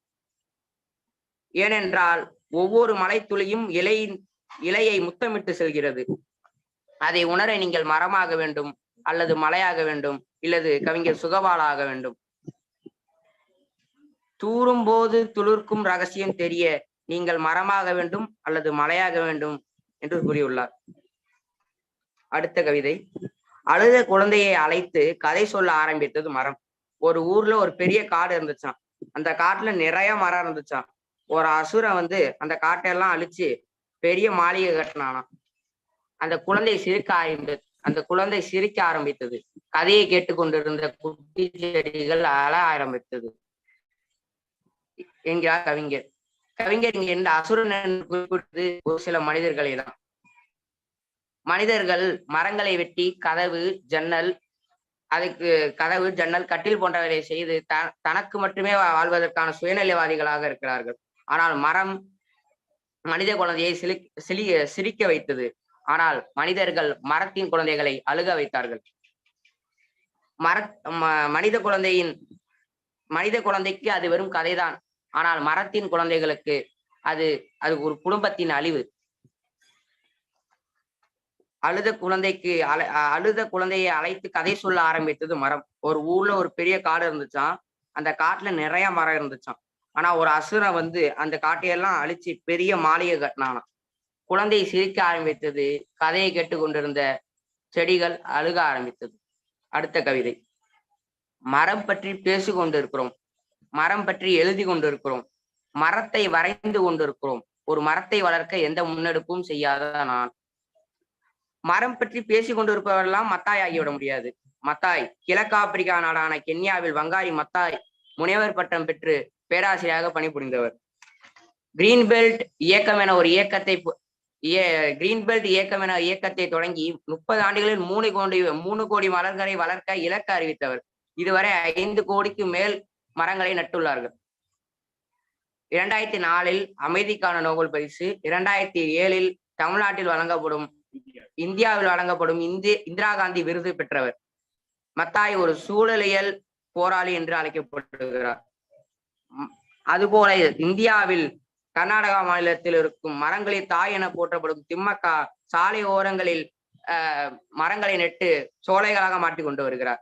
அதுபோல தமிழ்நாட்டில் நடிகர் விவேக் பல இயக்கங்கள் நடத்தி பல லட்சம் மரங்களை நட்டுள்ளார். திருவாரூரில் வனம் கலைமணி இதுவரை 6 லட்சம் மரங்களை நட்டுள்ளார். அவரது இலக்கு பசுமையான காவேரி படுகை.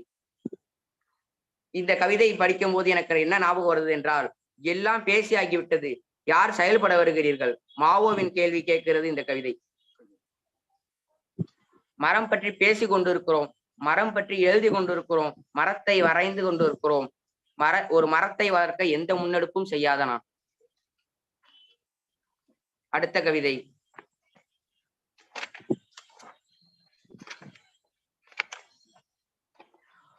ஒரு மரத்தோடு சிநேகித்து பாருங்கள், நீங்கள் வரும்போதெல்லாம் மரம் பூத்து குலுங்கும், மரம் பூத்து குலுங்கும் போதெல்லாம் நீங்கள் வருவீர்கள். மரம் ஒரு தோட்டத்தில் உரிமையாளர் வந்தார் என்றால் செடியின் சுனைகள் எல்லாம் சிலிர்த்து நின்று பூக்கள் எல்லாம் பூத்து குலுங்குமாம். அதுவே தோட்டத்துக்கு தெரியாத ஒரு நபர் வந்தால் அது அஞ்சி நடுங்கி சுனைகள் எல்லாம் சுருக்கி பூக்கள் எல்லாம் சுரங்கி விடுமாம். அதைதான் ஜேசி போஸ் சொன்னார், மரங்களுக்கும் உணர்வு உண்டு என்று. அதற்கெல்லாம் முன்னோடியாக வள்ளலார் கூறினார், வாடிய பயிரை கண்ட போதெல்லாம் நான் வாடினேன் என்று வள்ளலார் முன்னோடியாக அதை கூறினார். வள்ளலாருக்கு முன்னோடியாக கணியன் பூங்குன்றினார் கூறினார், நட்டினை பாடல் 226 மரசா மருந்தும் கொள்ளார் என்கிறார் கணியன் பூங்குன்றினார். கனி, காய், இலை ஆகியவற்றை பயன்படுத்தி மருந்து செய்து என் உடலுக்கு ஏதாவது நோய் இருந்தால் செய்து முடிந்தால் செய்துங்கள். அதை மரத்தை வெட்டி அதை கணக்கு போட்டுதான் எனக்கு நோய் சரியாக வேண்டும் என்றால் என்னை சாகடித்து விடுங்கள் என்று கூறினார். அடுத்த கவிதையாக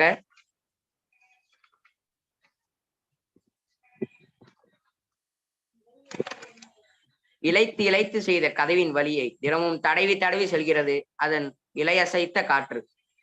மரம் என்கிறார் கவிஞர். மரம் இழைத்து உருவப்படுத்தி அதை ஆணி அடித்து ஒரு மரத்தை கதவாக உருவாக்கிறார்கள். பார்ப்பவருக்கு அது அழகாகத்தான் இருக்கும். மரத்திற்கு தான் தெரியும் அதன் வழி.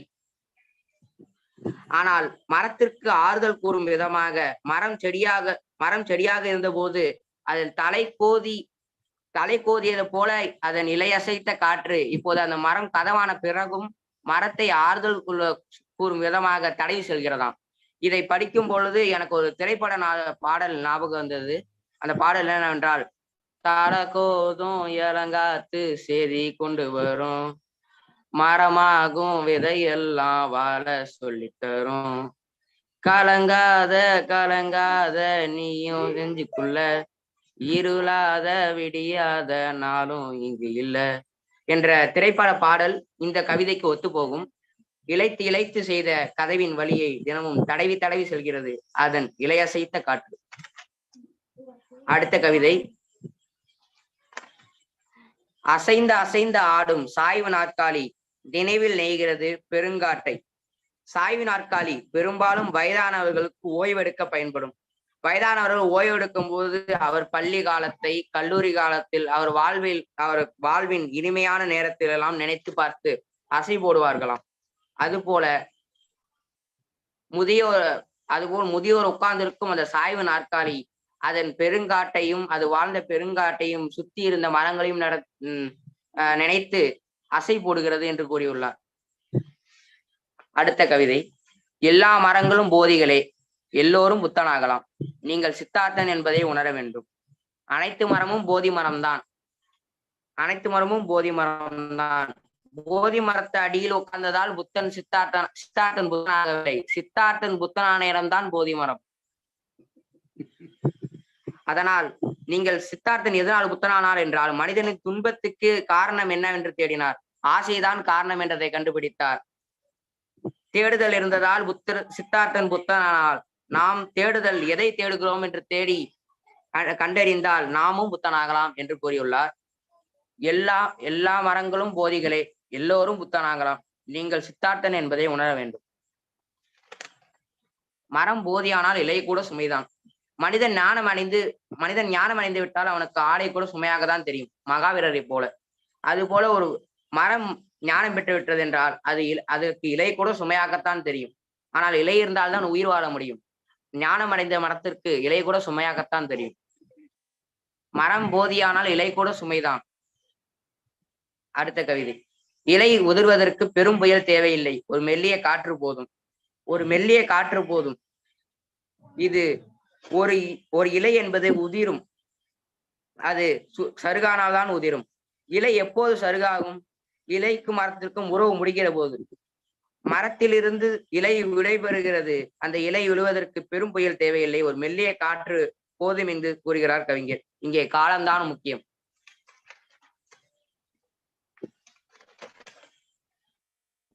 குறைந்த விலைக்கு வாங்கிவிட வேண்டும் என்ற ஆசையில் நானும், அதிக விலைக்கு வாங்கிவிட வேண்டும் என்ற ஆசையில் கடைக்காரரும் மரத்தடி கடையில் பேரம் பேசினோம் ஒரு புத்தர் சிலையை. ஒருவேளை அந்த மரம் போதியாக கூட இருந்திருக்கலாம். இதுல என்ன கூறியிருக்கார் என்றால் கவிஞர், புத்தர் சித்தார்த்தன் புத்தனானதுக்கு காரணமே அவர் மனிதனின் துன்பத்துக்கு ஆசைதான் காரணம் என்று கண்டறிந்துதான் அவர் புத்தனானார். ஆனால் அப்படிப்பட்ட புத்தர் சிலையே இருவர் இங்கு ஆசைப்படுகிறார்கள். ஒருவர் அதிக விலைக்கு வாங்கிவிட வேண்டும், இன்னொருவர் கம்மி விலைக்கு விற்றுவிட வேண்டும் என்ற ஆசையில் அதிக விலைக்கு விற்றுவிட வேண்டும், கம்மி விலைக்கு வாங்கிவிட வேண்டும் என்று ஆசைப்படுகிறார்கள். அதுக்கு எடுத்துக்காட்டாக வேற ஒரு கவிதை கூறலாம். நீர்மையின் சாம்பல் சித்திரங்கள் என்ற புத்தகத்தில் கவிஞர் முருகதேசன் எழுதின கவிதைகள். பிரியத்தால் கனிந்த பழம் ஒன்றை யாழினியில் கையில் திணித்தார் கடைக்காரர். என் காலடியில் விழுந்து நசுங்கியது பேரத்தின் முடிவில் நான் அவரிடம் வாங்கிய பழங்கள். பிரியத்தால் கனிந்த பழம் ஒன்றை யாழினியில் கையில் திணித்தார் கடைக்காரர். என் காலடியில் விழுந்து நசுங்கியது நான் பேரத்தில் முடிவில் வாங்கிய பழங்கள். இதுவும் அதுவும் ஒரே நேரத்தில் ஒத்து போகிறது. வேறு வேறு இடம் வேறு வேறு பொருட்களை தவிர இரண்டும் ஒன்றுதான். குறைந்த விலைக்கு வாங்கிவிட வேண்டும் என்ற ஆசையில் நானும், அதிக விலைக்கு விட்டுவிட வேண்டும் என்ற ஆசையில் கடைக்காரரும் மரத்தடி கடையில் பேரம் பேசினோம் ஒரு புத்தர் சிலையை. ஒருவேளை அந்த மரம் போதியாக கூட இருந்திருக்கலாம். அடுத்த கவிதை. கோடை நிலத்தில் நீரை தேடி நிற்கிறது மரம், வறண்ட மார்பில் பாலை தேடுவதை போல. இந்த கவிதையை படித்த போது என் தந்தை எழுதிய மாமலை போட்டுதம் என்ற புத்தகத்தில் எழுதிய ஒரு கவிதை. மண்ணுக்கு மழை தந்த நீர் ஒதுக்கீட்டை மனிதர்களே களவாடி கொள்கிறார்கள், ஒடுக்கப்படுகின்றன நிலத்திணைகள். மண்ணுக்கு மழை தந்த ரிசர்வேஷன் ஒதுக்கீட்டை மனிதர்களே களவாடி கொள்கிறார்கள். களவாடி கொண்டு மனிதருக்கு ஒதுக்கப்பட்டது என்னவென்றால் நிலத்திற்கு மேல் இருக்கும் நீர்தான். ஏரி குளம் போன்றவைகளில் உள்ள நீர்கள் தான் மனிதருக்கு சொந்தம். ஆனால் அதில் குப்பைகளை எரிந்து அதை மாசாக்கி விட்டு சுத்தமாக இருக்கும் நிலத்தடி நீரை மரங்களுக்கு சொந்தமான நீரை நாம் களவாடி கொண்டு இருக்கிறோம். அதைதான் அந்த கவிதையில் கூறியுள்ளார். அடுத்து, கோடை நிலத்தில் நீரை தேடி நிற்கிறது மரம். வறண்ட மார்பில் பாலை தேடும் மரம் குழந்தையே போல. பச்சைய பாத்திரம் பச்சைய பாத்திரம் என்ற தலைப்பே புதுமையானது. அச்சய பாத்திரம் தெரியும் நமக்கு. மணிமேகலை கையில் இருந்தது. அதில் உணவு எடுக்க எடுக்க குறையாது என்பார்கள். இந்த பச்சைய பாத்திரம் என்பதும் உலகுக்கே உணவு தரக்கூடியதுதான். இந்த நூல் வழியாக நான் அறிந்தது 2 செய்திகளை. அதில் முதல் செய்தி, இவை கவிதைகள் அல்ல, கரு சுமந்த விதைகள். ஆம், விதை கவிதைகள் இவை. ஒவ்வொரு கவிதையும் ஒரு விதை பந்து. இந்த கவிதை விழுமனதில் முளைக்கும். ஒவ்வொரு கவிதைக்குள்ளும் ஒரு மரம் இருக்கிறது. ஒவ்வொரு மரத்திற்குள்ளும் ஒரு காடு இருக்கிறது. ஒவ்வொரு காட்டுக்குள்ளும் 1000 உயிர்கள் உறங்கி கொண்டிருக்கிறது. இந்த கவிதைகள் பயிர் நயத்தை மட்டுமல்ல, உயிர் நயத்தையும் பேசுகிறது. இந்த கவிதைகள் ஒவ்வொன்றும் மாத்திரைகள். இந்த மாத்திரைகள் எந்த நோய்க்கு மருந்து தெரியுமா? மரங்களை வெட்டி இயற்கையை அழிக்கும் அழிவு நோயாளிகளுக்கு மருந்துகளாய் கொண்டு இந்த மாத்திரை தான் இந்த கவிதை ஆகும். ஒன்று உயிர் வளர்க்கும் விதை, மற்றொன்று நோய் தீர்க்கும் மருந்து. இவைதான் என் பார்வையில் அச்சய பாத்திரமாய் திகழும் பச்சைய பாத்திரம். நன்றி, வணக்கம்.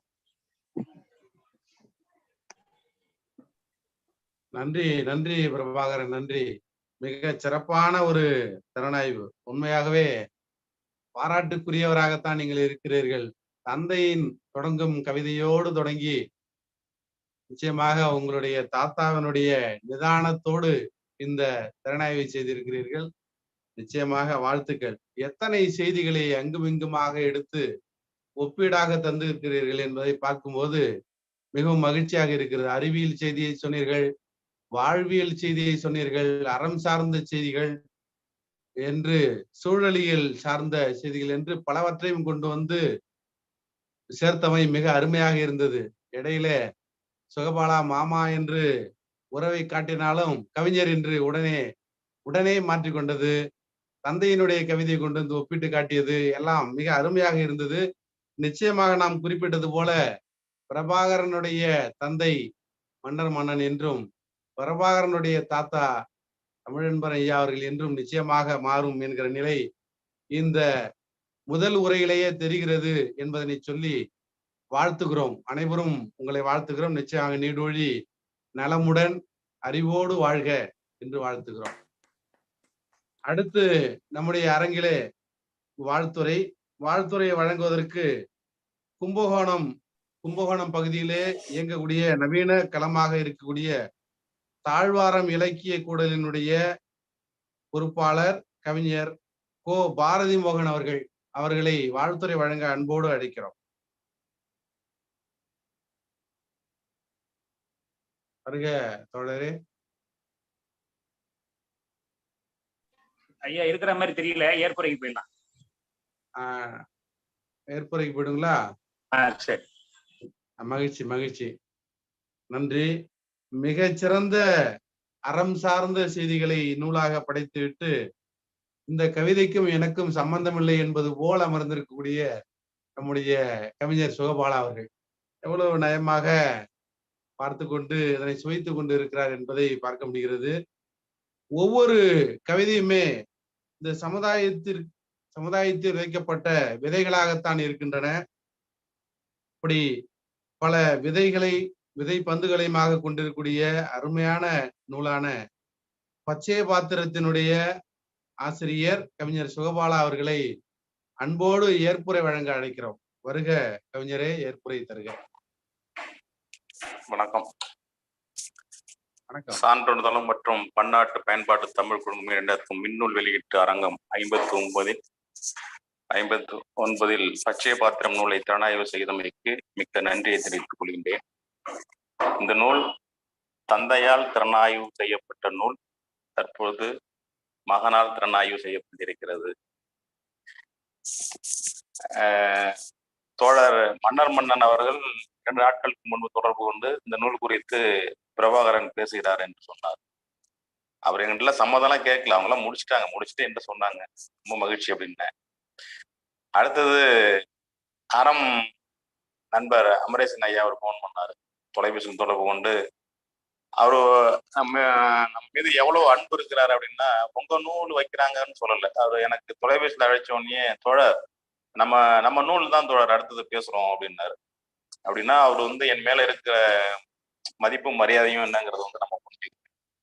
அன்பு. அவரு அந்த சேலம் புத்தக கண்காட்சி வந்ததப்போ அந்த 10 நாட்களும் 10-15 நாட்களும் அவர் கூடவே இருக்கிற அந்த வாய்ப்பு எனக்கு கிடைச்சது.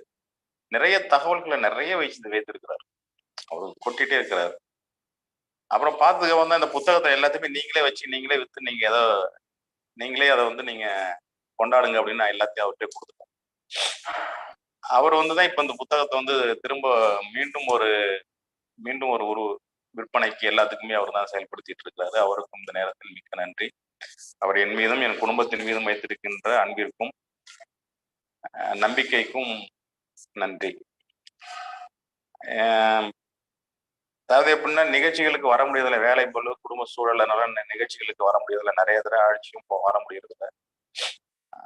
இந்த தடவை என்ன பண்ணிட்டாருன்னா, உங்க புத்தகத்தை வச்சோன்னா வந்தாகணுமா அப்படிங்கிற மாதிரி மலர் மன்னன் வச்சு விட்டாரு. அதனால வந்து வேற வழி இல்லை அப்படின்றத தாண்டியும் இந்த புத்தகம் வைக்கலன்னா கூட இன்னைக்கு வந்திருப்பேன். ஏன்னா காரணம் என்னன்னா, பிரபாகரன் பேசுறதுக்காக.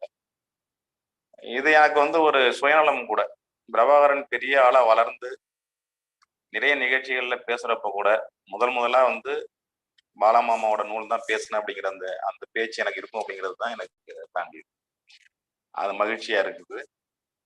பிரபாகரனுடைய அந்த பேச்சு எல்லாமே பார்த்தீங்கன்னாலும் தந்தை உதவினாரா இல்லையாங்கிறதெல்லாம் தாண்டி அவருடைய அந்த ஃப்ளோர் கையில வீச்சு அதெல்லாம் மிக சிறப்பா இருக்கிறது. அது இன்னும் 2-3 நிகழ்ச்சிகள் போச்சுனாக்கா அதுக்கப்புறம் மிக சிறப்பா அவருடைய உரை இருக்கும் நான் நம்புறேன். நிச்சயமாக அவர் எடுத்துக்கொண்ட கவிதைகள் எல்லாம் அவருக்கு புரியுற மாதிரி அந்த கவிதைகள், சில கவிதைகள் ஒரு கவிதைகளை கூட என்கிட்டயே தொலைபேசியில கேட்டார். அவருக்கு சொன்ன விளக்கம் சொன்னா அது அப்படியே பேசியிருக்கிறாரு. அவர் அது புரிஞ்சுக்கிறது. இதுல என்ன ஆச்சரியம்னாக்கா, அவர் இன்னைக்கு பேசுறது வந்து நம்ம பெருசா எடுத்துக்க முடியாது. 2018 வந்ததுக்கு அப்புறமே அந்த புத்தகம் கிடைச்சப்போ அவருக்கு கிட்ட இன்னும் 3-4 வயசு வந்து கம்மி இல்லைங்களா. அப்பவே அந்த புத்தகத்தை படிச்சுட்டு அவர் அப்பா கிட்ட அவர் சொன்ன வார்த்தை என்னன்னா, அவர் என்னப்பா மரத்துக்குள்ளேயே வாழ்ந்திருப்பாரு போல இருக்கு மனுஷன் அப்படிங்கிற வார்த்தையை சொன்னா. அப்படி அதன் பிறகு வந்து பள்ளியில வந்து ஒரு புத்தகம் குறித்து எழுதுங்க, உங்களுக்கு பிடித்த நூல் குறித்து எழுதுங்க அப்படின்னு சொல்றப்போ இந்த நூல் குறித்து அவர் எழுதி அதுக்கு மதிப்பெண் வாங்கியிருக்கிறார். ஸோ என்னுடைய கவிதை அவர் முதல்ல வாய்ச்ச நூல் இதுன்னு தான் சொல்லியிருக்கிறாரு. ஸோ என் மீதும் இந்த கவிதைகள் மீதும் அவர் எப்படி இருந்தது தெரியாது. அவருடைய எல்லா வெற்றிகளுக்கும் என்னுடைய பேர், அவர் வெற்றி அடைகிறப்பெல்லாம் என் பேர் இருக்குங்கிறதுல வந்து எனக்கு வந்து மகிழ்ச்சியா இருக்கிறது. அவங்க மன்னர் மன்னனுடைய குடும்பம் வந்து எங்களுடைய குடும்பத்துக்கு வளர்ச்சிக்கு எவ்வளவு உறுதுணையாக இருந்தாங்க அப்படிங்கிறத வந்து இங்க நம்ம பகிர்ந்துக்க முடியாது. அப்படி அந்த தோழருடைய மகன் என்னுடைய நூலை வந்து திறனாய்வு மனதில் வந்து மிக்க மகிழ்ச்சி. 2 அடுத்தடுத்த நூல் எழுதிட்டு இருக்கோம். அனைத்து நூல்களும் வந்து அறம்பதிப்பகத்தின் சார்பாக வெளியிடலாம் இருக்கோம். அடுத்த ஒரு 3 நூல் எழுதிட்டு இருக்கோம். 3 நூலும் வந்து அறம்பதிப்பகத்தின் வாயிலாக வெளியிடலாம் இருக்கோம். இது மின் வெளியீட்டுதாக இந்த நூலை வந்து நான் வந்து சான்றோர் தளத்துக்கு அளிக்கிறேன். மீண்டும் வரும் நூல்களையும் பொறுத்திருந்து பார்க்கலாம். மிக்க மகிழ்ச்சி இந்த நூலை வந்து திறனாய்வு செய்தமைக்காக. அதற்கு முன்னாடி பேசின ஐயா தமிழை கூட அழகா அந்த கவிதைகள் கொடுத்து பேசினாங்க. அமரேசன் ஐயா அவர்களும் பாத்தீங்கன்னாக்கா அந்த நூல் குறித்து அவரு நான் நினைச்சு எழுதினப்பெல்லாம் வந்து பௌத்தம் அந்த ஜென் அதெல்லாம் இல்லை, அந்த நிலையில இருந்தெல்லாம் எழுதல. இப்ப எழுதுக்கப்புறம் அவர் படிச்சுட்டு இதெல்லாம் ஜென்ல இருக்குது, இதெல்லாம் வந்து ஜென் கதை, இது வந்து பௌத்தம் பேசுது அப்படின்னு சொல்றாரு, படிமங்கிறாரு. எனக்கு அந்த இதெல்லாம் தெரியாது. கவிதை செய்ய தெரியும், எழுத தெரியும், அதை எழுதியிருக்கிறேன். அது பிடிச்ச மாதிரி இருக்கட்டும் அப்படின்னு பாக்குறேன், அவ்வளவுதான். மற்றபடி வந்து எனக்கு முதல்ல புரியணும், எனக்கு பிடிக்கணும். 69 கவிதைகள் இருக்குது. ஒரு 150 கவிதைகள் எழுதி அதுல இருந்து எடுத்துட்டு வைத்த கவிதைகள் தான் மீந்த கவிதைகள் 69.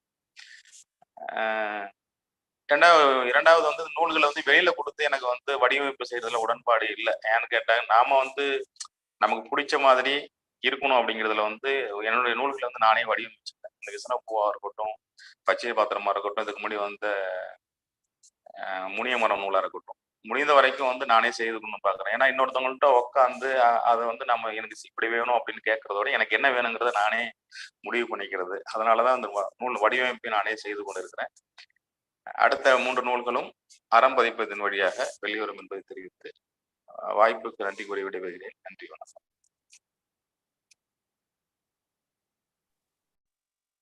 நன்றி நன்றி ஐயா, நன்றி கவிஞருக்கு நன்றி. நல்ல ஒரு அனுபவமான உரை. நிச்சயமாக பிரபாகரன் சொன்னது போல மரத்தோடு வாழ்ந்திருப்பாரா என்னவோ என்பதை விட பிரபாகரன் இந்த கவிதையோடு வாழ்ந்திருக்கிறார் என்பதுதான் மகிழ்ச்சியாக இருக்கிறது. அவரோட வாழ்வோடு தொடர்புடையாகவும் இந்த கவிதை நூல் அமைந்திருப்பது மகிழ்ச்சியாக இருக்கிறது. நன்றி பிரபாகரனுக்கும் நன்றி, ஏற்புரை வழங்கிய கவிஞருக்கும் நன்றி. இப்போது அரங்கில் இருக்கக்கூடிய சான்றோர்களுக்கான நேரம் இது. இந்த கவிதை குறித்தும் திறனாய்வு குறித்தும் கவிஞர் குறித்தும் ஏதேனும் பாராட்டுகள், வாழ்த்துக்கள், கருத்துரைகள் இருந்தால் பதிவு செய்யலாம். முதலிலே நம்முடைய கவிஞர் திருப்பத்தூரார் அவர்கள், திருப்பத்தூர் வாகிதையா அவர்கள் வருக.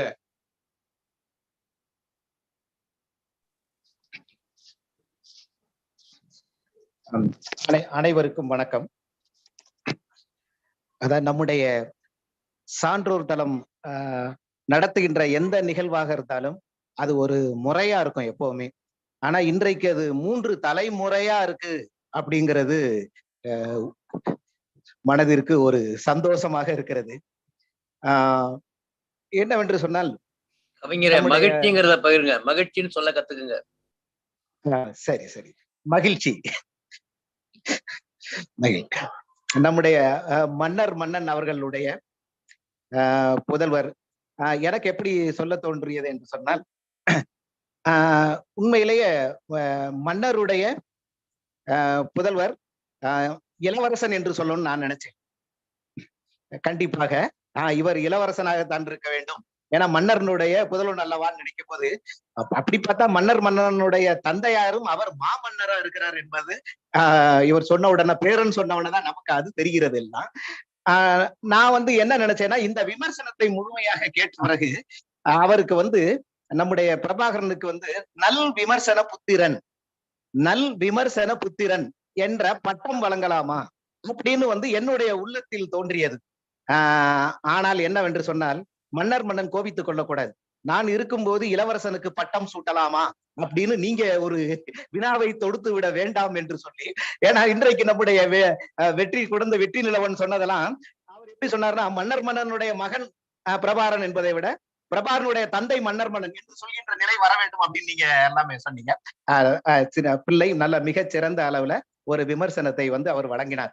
ஆனா அந்த விமர்சனம் எப்படி இருந்தது, நூலுக்கு இப்பொழுது பின்னர் வருகிறேன். அந்த விமர்சனம் எப்படி இருந்தது அப்படின்னு சொன்னோம்னா, நான் சொல்ற அந்த 2 வார்த்தை உண்மையிலே சொல்றேன், உலக தமிழர்களே மகிழ்வெய்துகிற, சந்தோஷம்ன வார்த்தை வேணாம், உலக தமிழர்களே மகிழ்வெய்துகிற 2 வார்த்தையா இருக்கும். அந்த வார்த்தை என்னவென்று சொன்னால், 2 வார்த்தை தான் நான் சொல்றேன். உலக தமிழர்களே மகிழ்வெய்தலாம். அந்த 2 வார்த்தை என்னவென்று சொன்னால், பிரபாகரனுக்கு வெற்றி. அதுல சந்தேகமே கிடையாது. பிரபாகரனுக்கு வெற்றி என்று அப்படின்னு சொல்லலாம். அவர் நூலை கூட விமர்சனம் செய்திருக்கணும், இவ்வளவு நாள் கனவா இருக்கலாம். மற்றொரு வகையாகவும் பிரபாகரனின் கனவு நிறைவேறியது அப்படி சொன்னாலும் நமக்கு மனசுல மிகுந்த உலக தமிழருக்கே சந்தோஷத்தை கொடுக்க கூடும். இந்த நிகழ்வினுடைய தரம் அந்த அளவிற்கு இருந்தது. அடுத்த ஐயாவினுடைய அந்த நூல், சுகபால ஐயா அவர்கள் எப்பொழுதுமே எனக்கு அந்த 2 வரிகளில் ரச் என்று அந்த சில கருத்துக்களை சொன்னால் மனதிற்கு மிக மகிழ்வாக இருக்கும். இவர் சொல்ற கருத்துக்கெல்லாம், அவர் பேரு சுகபாலான் இருக்கு. இங்க வர்ற வரியெல்லாம் பார்த்தா என்ன பாலா, நதியா, ஆறா, கடலா, இப்படியே என்ன தோன்றுகிறது. அப்படி வரிசைகள் நல்ல நல்ல நல்ல கருத்துக்களாக ஓடி பிரவாகம் எடுக்கிறது. அது அந்த வரிகள் எல்லாம் மனதிற்கு மிகுந்த சந்தோஷமாக இருந்தது எல்லாமே. அதாவது 80 பக்கம் தான், இது 80 ரூபா தான். அதே சமயத்துல எங்களுடைய ஆசை என்னன்னா, 80 புத்தகம் வரணும் அப்படிங்கிற ஒரு எங்களுடைய மன ஆசைய அதுல தெரிவித்துக் கொள்கிறோம். இதுல இன்னொரு இதுல எப்படி வந்ததுன்னா, அதிகமான வார்த்தைகளை நம்ம பார்க்கும் பொழுது என்னன்னா, மரம்ன வார்த்தை, புத்தர்ன வார்த்தை, போதின வார்த்தை, இப்படி இவ்வளவு இருந்தது. மரம்ன வார்த்தை அதிக முறை வந்திருக்கிறது. நான் எண்ணிக்கொண்டுதான் இருந்தேன். ஏன்னா அவர் மரத்தை நீங்க எண்ணி பார்க்கணும்னு அவர் சொல்லியிருக்காரு. மனிதா, எண்ணி பார்க்காம இருந்துராத, மரம் மிக முக்கியமான ஒன்று, அதை எண்ணிப்பார் அப்படின்னு அவர் சொல்ற மாதிரிதான் எனக்கு இருந்துச்சு. ஆனா நான் மரம் இந்த வார்த்தை எத்தனை முறை வந்திருக்கிறேன் எண்ணிப்பார். மரம் அதிகமாக வந்தது, புத்தர் அதிகமாக வந்தது, அந்த போதி மரம், போதி என்பது அதிகமா வந்தது. அதனால் தானோ என்னவோ மன்னனுடைய புத்திரர் இன்று நமக்கு போதித்தார் அப்படின்னே சொல்லலாம். இந்த நூல் வாயிலாக போதித்தார் அப்படிங்கிற ஒரு வரியை நம்ம எடுத்துக்கலாம். ஆனா நம்முடைய சுகபால ஐயா அவர்கள் நுணுக்கமாக உள்ளுக்குள்ள வர்ற மாதிரி பல விஷயத்த வந்து இதுல உள்ள சொல்லியிருக்கிறது. எனக்கு ரொம்ப சந்தோஷமா இருந்தது. அதாவது சாய்வு நாற்காலி, நம்ம அதை அசைவுன்னு சொல்லுவோம். சாய்வு நாற்காலியே பொதுவா நம்ம அதனுடைய அசைவுன்னு சொல்லுவோம்.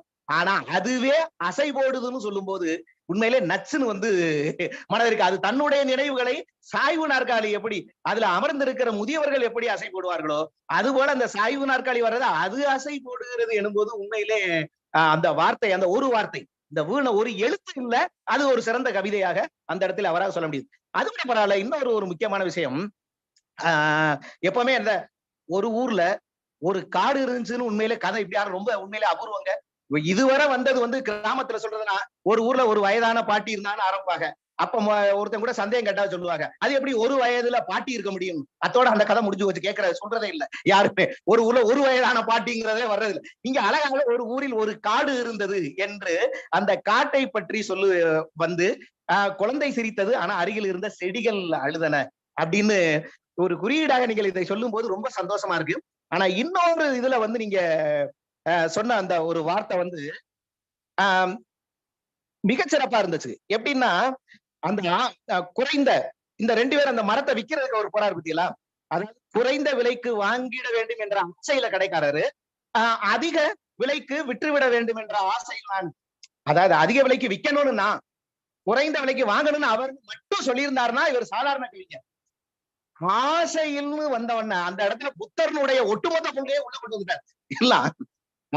அந்த ஆசையில தான், அந்த ஆசையை வயப்பட்டு தானே கிட்டத்தட்ட மரத்தை வெட்டுனதே அப்படின்னு அர்த்தமே வந்துருது. உண்மையில இதுதான் மிகப்பெரிய அளவுல போதித்ததோன்னு நாங்க நினைக்கிறோம் எல்லாமே. இந்த இடத்துல அந்த ஒரு வார்த்தையே உண்மையிலே மிகச் சிறந்த அளவுல அமைந்தது அப்படின்னு தான் வந்து நான் கருதுறேன் எல்லாம். அதே மாதிரி இதுக்கு பச்சைய பாத்திரம்னா முதல்ல பசுமைங்கிறத சொல்ல வர்றாரோ அப்படிங்கிற மாதிரி பார்த்தனா, பச்சைய பாத்திரம் அது மணிமேகலையில வருது அப்படிங்கிறது. ஆனா இங்க மரத்தை வெட்டுறது ஆங்கிலம் சொல்றேன்னு நினைக்க வேண்டாம், இதுவும் மணி மைண்டடா வந்ததுன்னு சொல்லலாம்.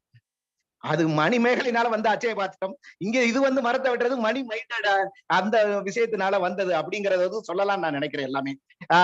மிக அருமையாக, அதாவது தம்பி கூட மித சொன்ன விதை வந்து கவிதைகள் அப்படின்னு சொல்லிட்டு ஒன்னா விதை வந்து மரமாகிறது, மரம் காடாகிறது, காடு வந்து 1000 உயிர்களாகிற ஒரு வார்த்தை. காடு வரதா இதுவரை நிறுத்திருக்காங்க கவிஞர்கள். ஆனா அதற்குள்ள வந்து 1000 உயிர்கள் புதைந்து இருக்கிறது வாழ்ந்து கொண்டு இருக்கிறதுங்கிற விஷயத்தை இன்னும் நீங்கள் நெருக்கமாக கொண்டு சொல்லும் போது உண்மையிலேயே மிக பெரிய அளவுல நான் பாராட்ட கடமைப்பட்டிருக்கிறேன்.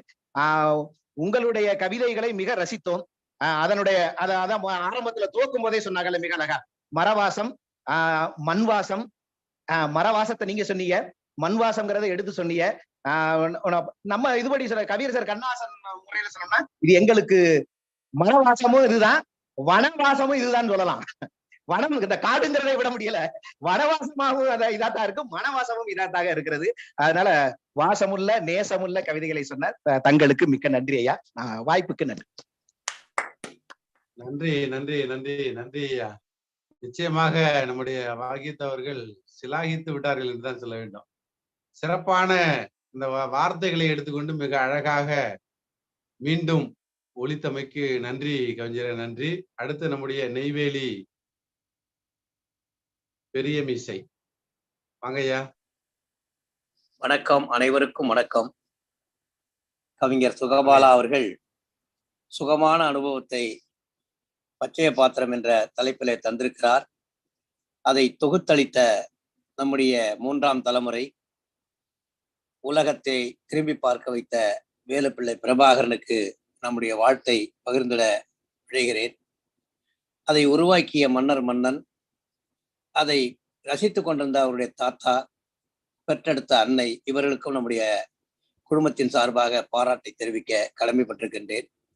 இந்த அரங்கம் துவங்குகின்ற போது என் கையிலே விடுதலை வந்தது. அந்த விடுதலையிலேயே இந்த பச்சை பாத்திரத்தை போல ஒரு தலைப்பு வந்திருக்கிறது. ஆதியில் மனிதனுக்கு ஆடைகள் தந்ததும் மரமே, ஜாதிகளற்ற சமத்துவ ஜீவனும் மரமே, இயற்கை கற்றுக் கொடுக்கும் பாடத்தை கற்பித்த பழகு முகாம். தஞ்சையில குழந்தைகளுக்கு பழகு முகாம், அதுக்கு தலைப்பு இந்த தலைப்பு. ஆதியில் மனிதனுக்கு ஆடை கொடுத்ததும் மரமே, ஜாதிகளற்ற ஜீவனை உருவாக்கியதும் மரமேங்கிற அந்த தலைப்பு. ஐயா மரத்துக்காக தன்னுடைய நேரத்தையும் தன்னுடைய தூவலையும் பயன்படுத்தி சிறப்பான ஒரு பாத்திரத்தை உருவாக்கி அதை ஒவ்வொரு குடும்பமும் மரமளக்க வேண்டும் என்பதை அறமாக சொன்ன சுகபாலாவுக்கு பாராட்டுக்கள். இந்த நிகழ்ச்சியை தொடர்ந்து நடத்தி கொண்டிருக்கக்கூடிய அருமை சகோதரர் நீர்வளத்துறை அறிஞர், இந்த காணொளி தொடர்ந்த காலத்திலிருந்து என்னோடு பயணிக்கக்கூடியவர், அவரோடு நான் பயணிக்கிறேன். அப்படிப்பட்ட அறிஞர் பீட்டர் ராஜன் அவர்களுக்கு வாழ்த்துக்களும் வணக்கங்களும். தொகுத்தளித்துக் கொண்டிருக்கக்கூடிய நிலவு, ஒளி நிலவாய் நம் முன்னாலே இருக்கக்கூடிய குழந்தை வெற்றி நிலவனுக்கும் பாராட்டுக்கள். சிறப்பான முறையிலே கவிதையிலே தந்த நம்முடைய அருமை சகோதரர் வாகித் அவர்களுக்கு பாராட்டுக்கள். வாகித் அவர்களே, குறுக்க வந்ததற்காக மன்னிக்க வேண்டும். ஏனென்று சொன்னால், முடிந்தவரை இந்த அரங்கத்தில் இருக்கக்கூடிய அனைவரும் தமிழ் வளர்க்கக்கூடியவர்கள். எனவே தாங்கள் பொழிவில் இந்த சந்தோஷம் என்கின்ற வார்த்தையை தவிர்த்திடுங்கள். தாங்களை நான் புண்படுத்த இதை சொல்லவில்லை. மிகச்சிறந்த கவிஞர் நீங்கள், மிகச்சிறந்த ஆய்வாளர் நீங்கள். நீங்கள் மேலும் மேலும் சிறக்க வேண்டும் என்கின்ற அவாவிலே என் தோளிலே உங்களை தூக்கி வைத்து அந்த வார்த்தையை பயன்படுத்துவதை தவறுங்கள் என்று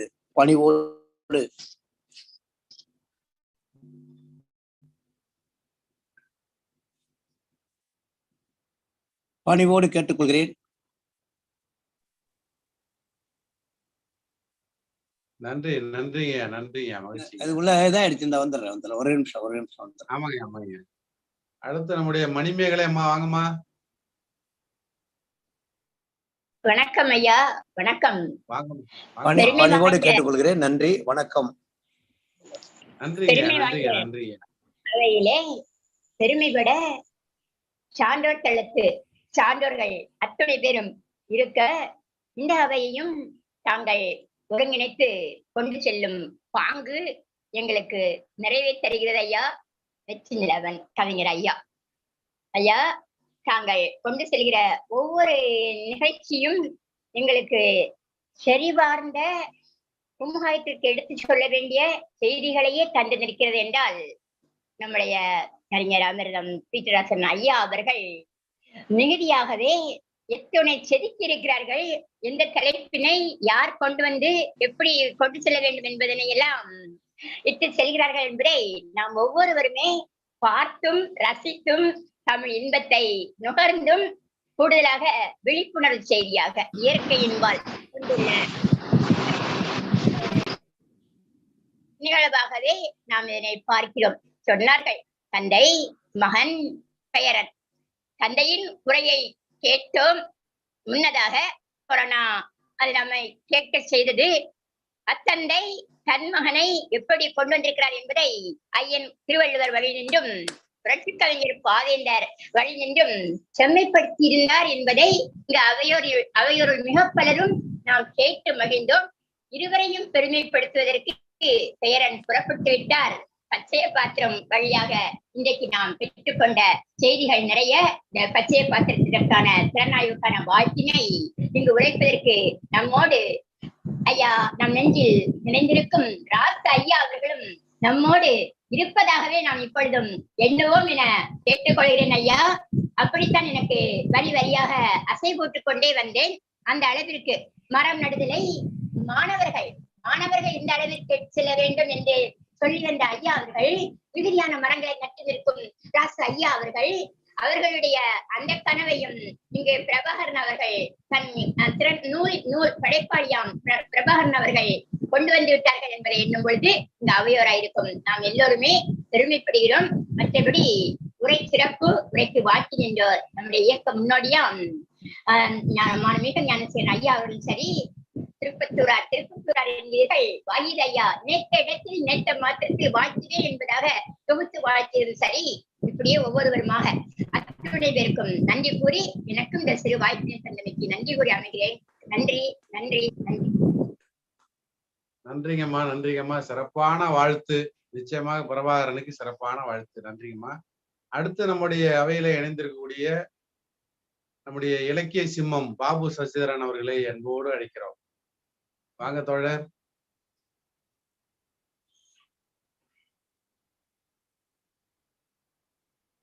நிமிர் இலக்கிய வட்டத்தினுடைய நிறுவனர் பாபு சசிதரன் அவர்கள்.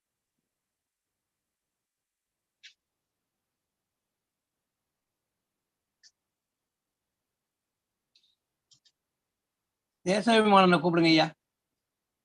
இருக்காங்களா ஐயா?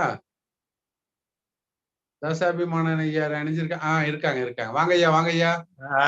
இருக்கிற ஐயா. வணக்கம் ஐயா, மிக்க மகிழ்ச்சி.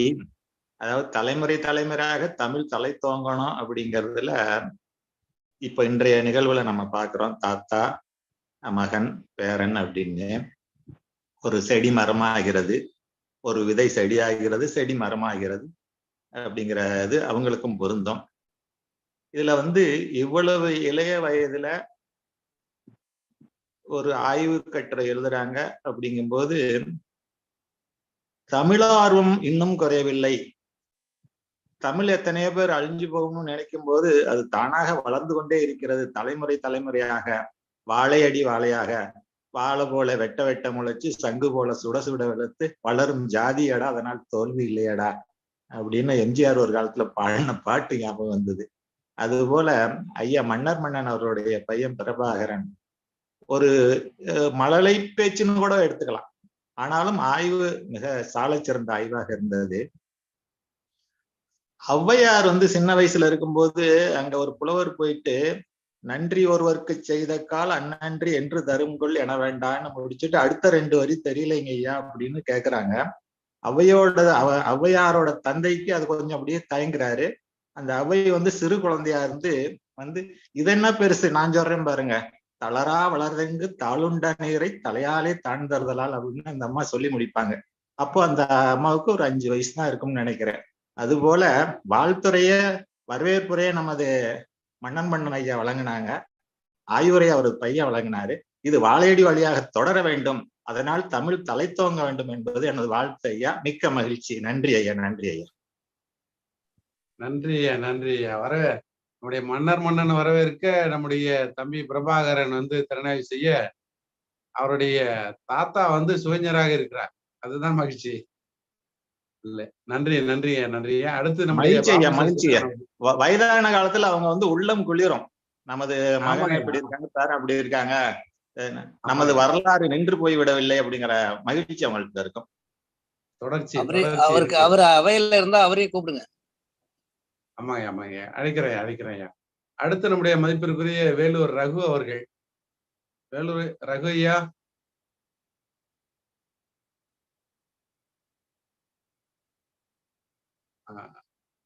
பாபு சசிதரன் சகோதரரே இல்ல, நம்ம நிறைவு பகுதிக்கு வந்துடலாம். நிறைவாக ஐயா, நிறைவு பகுதிக்கு வந்துடலாம் ஐயா. பிட்ராசன் ஐயா கொஞ்சம் வெயிட் பண்ணுங்க ஐயா.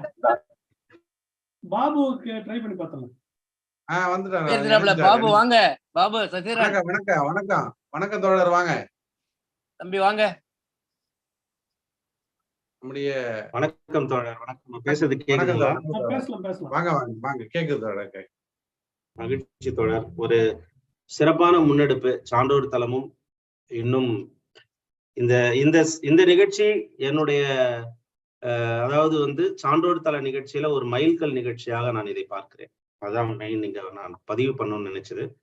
காரணம், என்னுடைய சிந்தனையில் ஒத்த சிந்தனையில் இருந்து இந்த நிகழ்ச்சியை முன்னெடுத்து இருக்கின்ற சான்றோர் தளம் பீட்டராசன் ஐயா அவர்களுக்கு, பாலமுருகன் அவர்களுக்கும் எனது, அதே போன்று இதற்கு யாரெல்லாம் காரணமாக இருந்தார்களோ வெற்றிநிலவன் ஐயா இன்னும் இருக்கின்ற எல்லோருக்கும் எனது வாழ்த்துக்களை இங்கே பதிவு செய்கிறேன். காரணம், ஒரு மாணவனுக்கு ஒரு மூத்த கவிஞருடைய புத்தகத்தை கொடுத்து அவரை விமர்சனம் செய்யுங்கள் அல்லது அந்த புத்தகத்தை பற்றி நீங்கள் பேசுங்கள் என்று சொன்னதே அந்த அந்த அந்த அந்த அந்த குழந்தைய மேடையேற்றி பார்க்கிற அந்த அழகு இருக்கிறது அல்லவா, அதற்காகவே நான் இவர்கள் அனைவரையும் வாழ்த்தி பாராட்டி மகிழ்கிறேன். முதல் அதுக்கப்புறம் அந்த புத்தகம் சோபாலாவை பத்தி பேசவே தேவையில்லை. ஏன்னா அவருடைய கவிதைகளை நான் இங்க கலந்துரையாடல் குழுல இருந்து நான் 19 இருந்து நான் பார்த்துட்டு இருக்கேன். ரொம்ப சிறப்பா எழுதக்கூடியவர், நல்ல கவிஞர், அதுல எந்த மாற்று கருத்தும் இல்லை.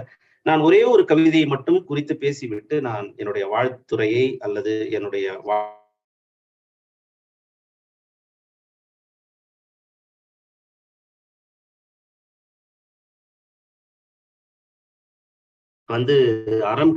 அமரேசன் கிட்ட கேட்டேன், எதனா எனக்கு கொஞ்சம் சில கவிதைகளை அனுப்பி வைங்க.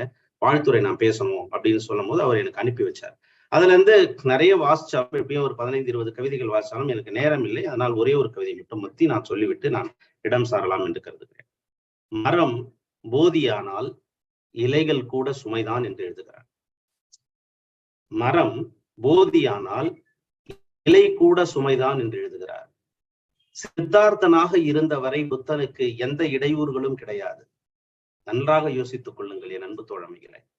சித்தார்த்தனாக இருந்தவரை அவனுக்கு எந்த ஒரு பிரச்சனைகளும் இல்லை.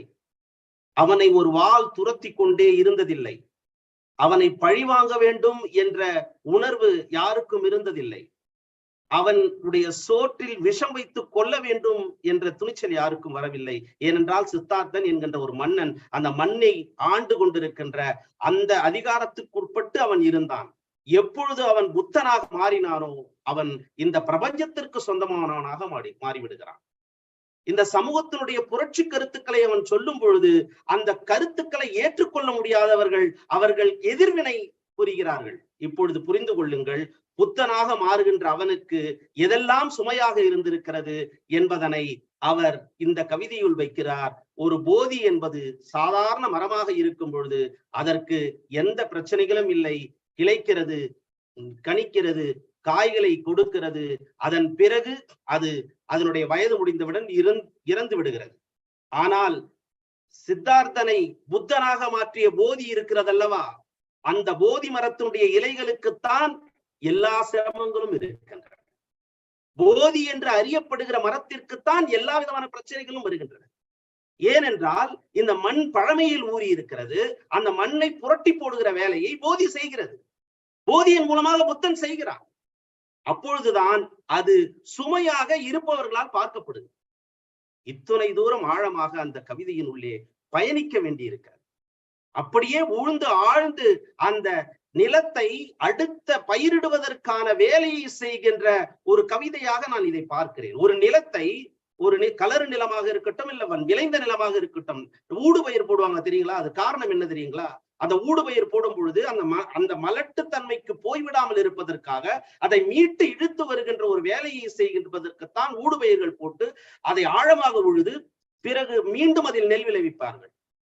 அது போன்ற ஒரு ஊடு பயிராக இந்த பிரபஞ்சம் அல்லது இந்த உலகம், இந்த மனிதம் தன்னுடைய வாழ்வியல் சூழல்களில் இருந்து திசை மாறி சென்று கொண்டிருக்கும் பொழுது பிரம்மன் என்று மன்னிக்க வேண்டும், புத்தன் வருகிறான். அந்த புத்தன் வந்த அந்த இடத்தில் இது ஆழமாக அவன் உழுது இந்த நிலத்தை பண்பட்டதாக, இந்த மனிதத்தை பண்பட்டதாக செய்துவிட்டு செல்கிறான். அவனுக்குத்தான் எல்லா பிரச்சனைகளும் வருகிறது என்று இந்த கவிதை சொல்லு. மரம் போதியானால் இலைகள் கூட சுமைதான், இலை கூட சுமைதான் என்று சொல்லுகிறார். இந்த ஒரு கவிதை போதும் அந்த தொகுப்பிற்கான ஒட்டுமொத்த விளக்கங்களையும், மரத்தை குறித்த புரிதலையும், தத்துவம் குறித்த புரிதலையும், புத்தன் குறித்த புரிதலையும், எல்லாவற்றிற்குமான புரிதலையும், வாழ்வியலுக்கான புரிதலையும் சொல்லிவிடக்கூடிய அளவிற்கு இது சுகபாலா அவர்களுக்கான விளக்கம். இப்போ நான் நம்ம தம்பி பிரபாகரனுக்கு வரேன். பிரபாகரன் பாத்தீங்கன்னா அந்த அந்த பிள்ளை என் பக்கத்துல இருந்தானா ஆற தழுவிட்டு இருப்பாங்க. ஏன்னா அவ எப்படி பேசினான்றதெல்லாம் அப்புறம் இருக்கட்டும், பேசிட்டாங்கல்ல மேடையில. இத்தனை சான்றோர்கள் இருக்கிற மத்தியில் ஒரு துணிச்சலோடு அதை பேசி அந்த அந்த அந்த படைப்பை அழகாக கடத்தி விட்டான் அல்லவா. அவனுடைய புரிதல், அந்த மழலை குழந்தை, அந்த அந்த செல்வம் அழகாக பேசுகிறது அல்லவா. அதற்காகவே அவனை கட்டி ஆற தழுவ வேண்டும். இது முதல். இரண்டாவது, அதனுடைய கருத்துக்களை, அதன் நுணுக்கங்களை, யார் எந்த மாதிரியான கருத்துக்களை சொல்லி இருக்கிறார்கள் என்பதை எல்லாம் எடுத்து இங்கே அழகாக நமக்கு பட்டியலிட்டு அவன் முறையில் சொந்திருக்கிறான் அல்லவா. அது இரண்டாவது. அதற்காக எனது இரண்டாவது பாராட்டு. மூன்றாவது பாராட்டு, எதை சொல்ல வேண்டும், எந்த சபையில் சொல்ல வேண்டும், எப்பொழுது சொல்ல வேண்டும் என்கின்ற அந்த புரிதல் அவனுக்கு விட்டது. அவனுக்கு மிக சிறந்த எதிர்காலம் இருக்கு. தந்தை சொல்லி கொடுத்தாரா, இல்ல அவருடைய பாட்டனார் சொல்லி கொடுத்தாரா, அவருடைய தாத்தா சொல்லி கொடுத்தாரா, இல்ல. ஆனா இங்க எதை சொல்ல வேண்டும், இந்த சான்றோர் தளத்தில் எதை சொல்ல வேண்டும் என்பதை மிக தெளிவாக, மிக அழகாக சொல்லி இருக்கிறான். பிரபாகரனுக்கு எனது மனமார்ந்த நெஞ்சினிக்கும் வாழ்த்துக்கள், பாராட்டுக்கள். ஒரே ஒரு கருத்து தாங்க, இந்த பிள்ளை கொஞ்சம் முயற்சி பண்ணா போதும், கையில வெறும் துண்டு சீட்டை வச்சுட்டு பேசுற அழக பார்க்கணுன்றது என்னுடைய ஆசை. வாசிக்காதரா செல்லக்குட்டி, என் கூட பேசு, உனக்கு சொல்லித்தரேன், கையில கொஞ்சோண்டு ஒரு 4-5 குறிப்பு எடுத்துட்டு வா, அடி தூள் கிளப்பலாம்டா, வா வா, அவ்வளவுதான். அதுக்கப்புறம் உன்னோட பேச்சு இந்த இடத்துல இந்த உலகமெல்லாம் போயிடும். பார்த்து வாசிக்காதே, அது நம்மளுடைய வேலை இல்லை. நீ மன்னனுடைய மகன், தமிழ் அன்பனுடைய பேரன், நீ அதிலிருந்து வெளியே வா. நிச்சயமாக உனக்கு கடல் போல், சமுத்திரம் போல், வானம் போல், பிரபஞ்சம் போல் ஒரு மிகப்பெரிய எதிர்காலம் காத்து கொண்டிருக்கிறது. சிறப்பான வேலையை செய்திருக்கின்ற பீட்டராஜன் ஐயா அவர்களுக்கும் பாலமுருகன் ஐயா அவர்களுக்கும் இந்த நிகழ்ச்சியை மிக அழகாக பண்பட்ட நிகழ்ச்சியாக மாற்றி தந்திருக்கிற அனைத்து சான்றோர்களுக்கும் என் அன்பு தோழமை மிக சிறப்பாக நிகழ்ச்சி தொகுத்து கொண்டிருக்கின்ற வெற்றி நிலவன் அவர்களுக்கும் அற்புதமான புத்தகம் எழுதியிருக்கின்ற சோபாலா அவர்களுக்கும் எனது மனமார்ந்த நன்றியை கூறி விடைபெறுகிறேன். நன்றி, வணக்கம். நன்றி, நன்றி இலக்கியச்சிம்மம் அவர்களுக்கு நன்றி. மிக சிறப்பான வாழ்த்துக்கள். நிச்சயமாக படைப்பாளருக்கும் அதனை நம்மோடு பகிர்ந்து கொண்ட பிரபாகரனுக்கும் மாபெரும் மகிழ்ச்சியாகத்தான் இருக்கும். நிச்சயமாக நல்ல ஒரு போற்றுதல். நன்றி, நன்றி ஐயா, நன்றி. அடுத்து நம்முடைய வேறு யாரேனும் கருத்துரைக்க வேண்டும் என்றால் சொல்லலாம், அல்லது நம்முடைய நிறைவு பகுதிக்கு சென்று விடலாம். ஐயா, நிறைவுக்கு போயிடுமா ஐயா? தோழர் அப்பா பேசுறாங்க 2 வார்த்தை. அப்பா, ஆமா ஆமா ஐயா, ஐயா வாங்க பேசுங்க ஐயா. நம்முடைய பிரபாகரன், திறனாய்வாளர் பிரபாகரன் அவருடைய தாத்தா அவர்கள் போற்றுதலுக்குரிய தனித்தமிழ் கொண்டல் நம்முடைய அப்பா தமிழன்பன் ஐயா அவர்கள். ஐயா வாங்க ஐயா. என்ன பின்னால இருட்டா இருக்கு ஐயா, இருட்டா இருக்குங்க ஐயா, பாவேந்தர இருட்டா இருக்கு பாருங்க, இருட்ட ஒளியாக்குங்க. அங்க மின்சாரம் இல்ல, அதனால இருட்டா இருக்கு. திராவிட நிறம் ஐயா அது. அனைவருக்கும் வணக்கம். ஒரு மகிழ்ச்சியான சூழலில் திளைத்து கொண்டிருக்கிறேன். 3வது தலைமுறையாக இலக்கிய அரங்கிலே என்னுடைய குடும்பம் அடியெடுத்து வைத்த அந்த ஒப்புயர்வற்ற ஒரு மகிழ்வில் நான் திளைத்து கொண்டிருக்கிறேன். இத்தகைய ஒரு சிறந்த நிகழ்வினை நீங்கள் ஒருங்கிணைப்பதில் நான் மிகவும் மகிழ்ச்சியும் பெருமையும் கொள்கிறேன். இந்த நிகழ்ச்சிக்கு ஏற்பாடு செய்து கொண்டிருக்கின்ற சான்றோர் தளத்தின் நிறுவனர் பீட்டராசன் ஐயா அவர்களையும், இந்த நிகழ்ச்சியை நெறியாளி செய்து கொண்டிருக்கின்ற வெற்றி நிலவன் அவருடைய இந்த இலக்கிய பணியும் அவருடைய பாணியும் இதற்காகவே பிறந்தது போன்று இருக்கிறது. நான் அவரை மிகவும் பாராட்டுகிறேன். அதுபோன்று தமிழியன் ஐயா அவர்கள் மறைமலை அடிகள் கூறியது போன்று எங்கெங்கோ இருந்து கருத்துக்களை தேனி சேர்த்ததை போன்று அவர் ஒரு சிறு நேரத்தில் அதை நமக்கு பெய்தார்கள். அவர்களுக்கும் என்னுடைய நன்றி. என் அன்பிற்குரிய அமரேசன் ஐயா அவருடைய பாணியில் பேசினார்கள். அவர்கள் ஒரு நிகழ்விற்கு தலைமையும் ஏற்றுவிட்டார்கள். அவர்களுக்கும் என்னுடைய நன்றியினை தெரிவித்துக் கொள்கிறேன். அடுத்து இந்த பச்சைய பாத்திரம், இதை பற்றி கூற வேண்டுமானால் நிறைய கூறலாம்.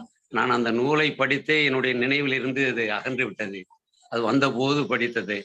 ஆனால் அதை பற்றி கூறுகின்ற பொழுது மதிப்புரை நல்கிய பேரன் பிரபாகரன்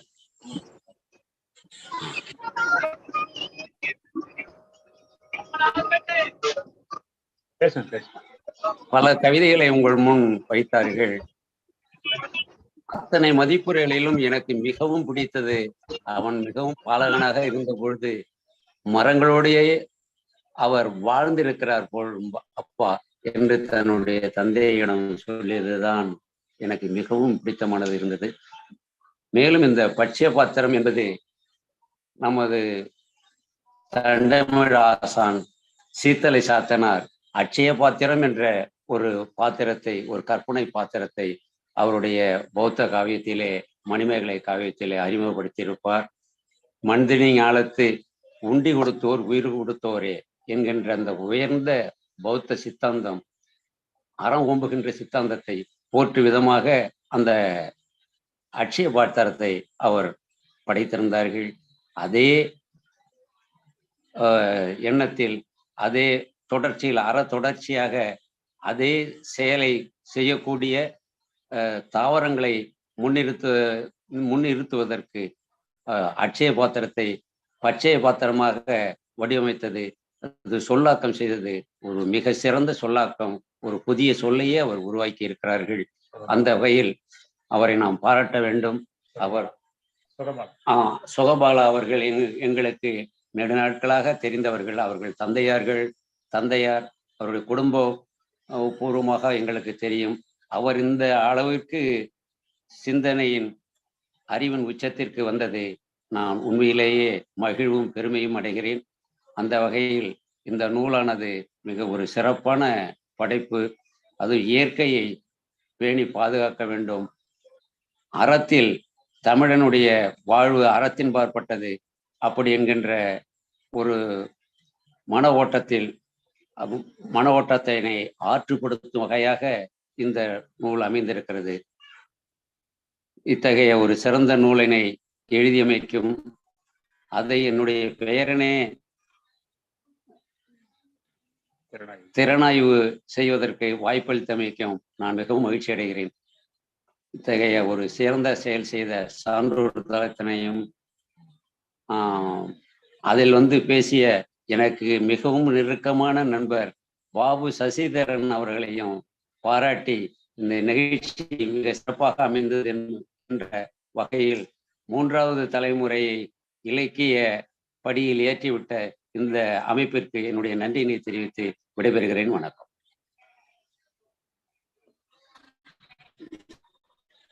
நன்றி ஐயா, மிக்க நன்றி ஐயா. வணக்கம் தோழர்.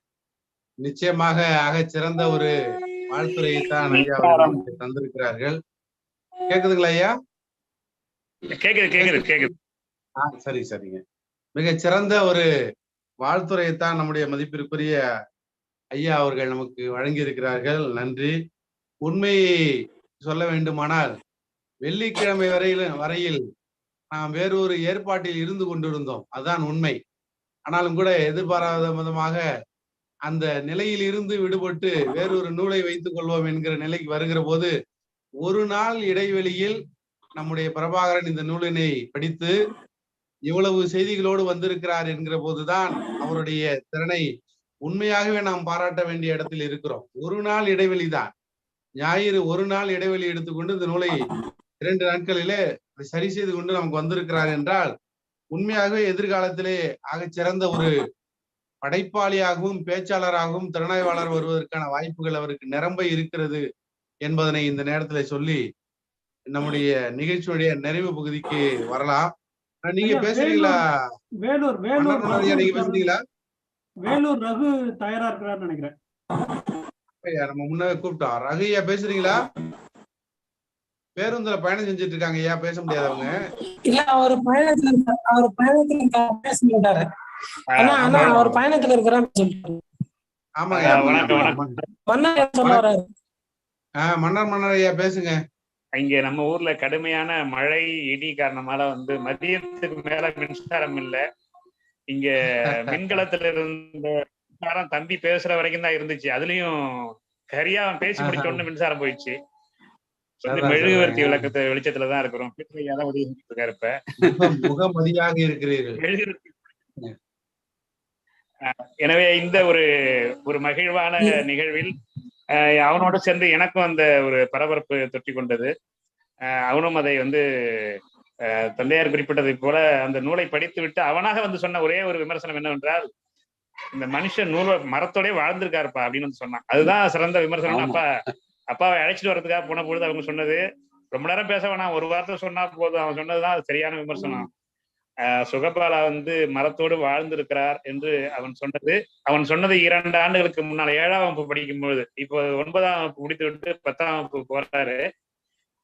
எனவே எனக்கு பரமசிவம் அவர்கள் குறிப்பிட்ட, பேராசிரியர் பரமசிவம் குறிப்பிட்ட அந்த செய்தி தான் நினைவுக்கு வருகிறது. திராவிட இயக்கத்து குடும்பத்து குழந்தைகளுக்கு வாசிப்பு பழக்கம் என்பது யாரும் புகட்ட வேண்டாம், தானாகவே நிகழும் என்று ஒரு நேர்காணலில் சொன்னார். காரணம், அவர்கள் வீடுகளில் கட்டாயம் இதழ்கள் வரும். எங்கள் வீட்டில் எனக்கு தெரிந்தே 50 ஆண்டுகளுக்கு மேலாக செய்தி இதழும் வார இதழும் மாத இதழும் வந்து கொண்டிருக்கிறது. என் பெயரிலே வருகிறது. அதற்கு முன்னாடி வந்து என் தாத்தா காலத்துல இருந்து இதழ் வாங்கி கொண்டிருக்கிறோம். அங்கே வீடுகளில் இருக்கிற அந்த புத்தகங்களை புரட்டி பார்ப்பதுதான் நம்முடைய விளையாட்டாக அந்த காலத்தில் இருந்தது. என் மகனிடம் கூட நான் 2 திங்களுக்கு முன்னால் சொன்னேன், நீ கிரிக்கெட் விளையாடுவதை விட இங்கே வாங்கி வைத்திருக்க நூற்றுக்கணக்கான புத்தகங்கள் இருக்கிறது, அதைத்தான் புரட்டி பார்த்தால் உனக்கு பயன்படும் என்று குறிப்பிட்டேன். அப்படி அந்த சூழல் அவர்களை வாசிப்பை நோக்கி நகர்த்துகிறது. அப்படித்தான் அந்த கொரோனா காலத்திலே, பெருந்தொற்று காலத்திலே அந்த வாகித்தவர்கள் கை உயர்த்துகிறார். நான் முடித்து விடுகிறேன் தோழர், அடுத்தது அவருக்கு வாய்ப்பு கொடுக்கணும். வாசிப்பு வந்து அவன் அந்த புத்தகத்தை எடுத்து படிச்சுட்டு அந்த அட்டையை பார்த்துட்டு அதை படிச்சுட்டு பாக்குறேன் எடுத்து படிச்சான். அந்த நேரத்தோட இருப்பாரு சுகபாலா, அவர்கிட்ட நான் பேசுறேன்னு சொல்லிட்டு பேசணும். அவருக்கு ரொம்ப மகிழ்ச்சி. ஒரு 7ஆம் வகுப்பு படிக்கிற ஒரு சிறுவன், ஒரு 11-12 வயது ஒரு சிறுவன் வந்து நம்ம நூலை படிச்சுட்டு அது மரத்தோடய வாழ்ந்திருக்காருப்பா அந்த மனுஷன் அப்படின்னு சொன்னது வந்து அவருக்கு பெரிய ஒரு விருது போல அதை கருதி ரொம்ப மகிழ்ந்தார். இந்த நூலை அவன் தான் திறனாய்வு செய்ய போகிறான் என்று சொன்னவுடன் அவருக்கு ரொம்ப மகிழ்ச்சி. அந்த நிகழ்வுல ஐயா பீட்டர் ஐயா கூட கேட்டாங்க, அது முதல்ல நூலாசிரியர்கிட்ட கேட்டீங்களா, அவர் ஒப்புதல் கொடுத்தாரா, ஒரு சிறுவன் வந்து திறனாய்வு பண்றாங்கிறத அவர் கோச்சிக்க போறாரு அப்படின்னு சொன்னாரு. இல்ல அவனுக்கு அவர் ரசிகர், அவருக்கு அவன் ரசிகர், அதனால வந்து அந்த நூலை அவன் திறனாய்வு செய்வதில் அவருக்கு பெரும் மகிழ்ச்சி, அதே நேரத்துல அந்த நூலை எடுத்து செய்வதில் அவனுக்கு மகிழ்ச்சி. ஏனென்றால் அது ஒரு மிக கவிதை விதைகளாக சின்ன சின்ன செய்திகளை அடுக்கி வைத்திருக்கிற நுட்பமான செய்திகளை அந்த சமூகத்துக்கு கொடுத்திருக்கிறார். ஒரே ஒரு கவிதை எடுத்துக்கொண்டு 1 மணி நேரம் பேசுவதற்கான செய்தி உண்டு. ஆனாலும் நம்முடைய அரங்கத்தில் நான் அவனுக்கு நிரல்படுத்தி மட்டும்தான் கொடுத்தேன். மற்றபடி அவனுடைய செய்திகள் சில உதாரணங்களை நான் அவனுக்கு கொடுத்தேன். மற்றபடி அவனுடைய மொழிநடையில் தான் அதை செய்தான். அவனுக்காகவே விட்டுவிட்டேன். ஏதோ நான் எதிர்பார்த்ததில் ஒரு 3/4 பங்கு நிறைவேற்றியிருக்கிறான் என்று நான் கருதுகிறேன். அவற்றையெல்லாம் விட இங்கிருந்து சான்றோர்கள் அவற்றை பொறுத்து கொண்டு இந்த நிகழ்வை சிறப்பித்திருக்கிறீர்கள். உங்கள் அத்துணையோருக்கும், ஐயா பீட்டராஜன் அவர்களுக்கும், தோழர் சுகபாலா அவர்களுக்கும், நிகழ்விலே தொடர்ந்து நிகழ்வில் இருந்து கொண்டிருக்கிற ஐயா நெய்வேலி ஞானசேகரன், திருப்பத்தூர் வாகித் அவர்கள், அம்மா மணிமேகலை அவர்கள் மற்றும் அத்துணை பேர் நம்முடைய தமிழியன் ஐயா அவர்கள் வந்து வாழ்த்தி இருக்கிறார்கள். முதலிலேயே சொன்னார்கள் அவனுடைய வாழ்த்துறை அந்த முடிந்தவுடனே வந்து ஒரு துண்டு பெட்டி செய்திகளை போட்டார்கள். முதல் முயற்சியே முத்திரை பெற்ற முயற்சி என்று வாழ்த்து தெரிவித்திருந்தார்கள். வளரும் இளம் தலைமுறைக்கு நம்முடைய சான்றோர் தளம் ஒரு நல்வாய்ப்பினை முதல் படியினை தொடங்கி வைத்திருக்கிறது. அந்த வகையிலே நானும் சான்றோர் சார்ந்தவன் என்கிற முறையிலே என்னுடைய நெஞ்சார்ந்த நன்றியை என் குடும்பத்தின் சார்பில் தெரிவித்துக் கொண்டு நிறைவு செய்கிறேன். நன்றி, வணக்கம். மகிழ்ச்சி தம்பி. ஒரே ஒரு வேண்டுகோள், அந்த புத்தகத்தை காட்சிப்படுத்துங்க, அதனுடைய விலைப்பட்டியலையும் சொல்லுங்க. அது ஐயா சுகபாலா சொன்னாலும் சரி, இந்த மன்னர் மன்னன் சொன்னாலும் நல்லா இருக்கும் என்பதை இப்போ அன்போடு தெரிவித்துக்கிறேன். அதுக்கு முன்னால நன்றி. அதாவது மன்னர் மன்னன் அவர்கள் தற்போது குறிப்பிட்டாங்க, அவருடைய புதல்வன் பேசுகிறவரை வந்து மின்சாரம் இருந்ததுன்னு. இதை தாயா உலகம் தெரிந்து கொள்ள வேண்டும். பிரபாகரன் தான் பவர்னு புரிஞ்சுக்கணும். அதுவும் உங்களுடைய புதல்வன் பேசுகிற முழுமையா பேசுகிற வர மின்சாரம் இருந்ததுன்னு சொன்னியா, அப்ப பிரபாகரன் தான் அப்படிங்கிறதையும் இந்த உலகம் புரிந்து கொள்ள வேண்டும்ங்கிற ஒரு வார்த்தையை நான் சொல்லிட்டு, ஐயா நான் இப்ப இன்னும் ஒரு முக்கியமான விஷயத்துக்காக தான் நான் குறுக்கிட்டேன். ஏன்னா சுகபாலா ஐயாவுக்கே நான் ஒண்ணு சொல்ல விரும்புறேன். நான் இனி என் வீட்டில் மரம் நடும்போது, நான் மரம் வைக்கும் போது உண்மையிலே சொல்றேன், அதை சிறிதளவு இடம் விட்டுருவேன். ஏன்னா தாங்கள் சொன்னபடி அந்த இட ஒதுக்கீடு அவசியம்னு நீங்க சொன்னீங்க. ஏன்னா மரத்துக்கான நிலத்தடி நீரை நம்ம களவாண்டுகிட்டு இருக்கோம்னு. அப்ப நீங்க வந்து அரசாங்கத்துக்கே சொல்ல வர்றீங்க அப்படின்னா, மரம் நடும் பொழுது எங்க வச்சாலும் அதை சுற்றி ஒரு குறிப்பிட்ட இடம் அது நீரை உறிஞ்சுவதற்கு விட்டுரும்.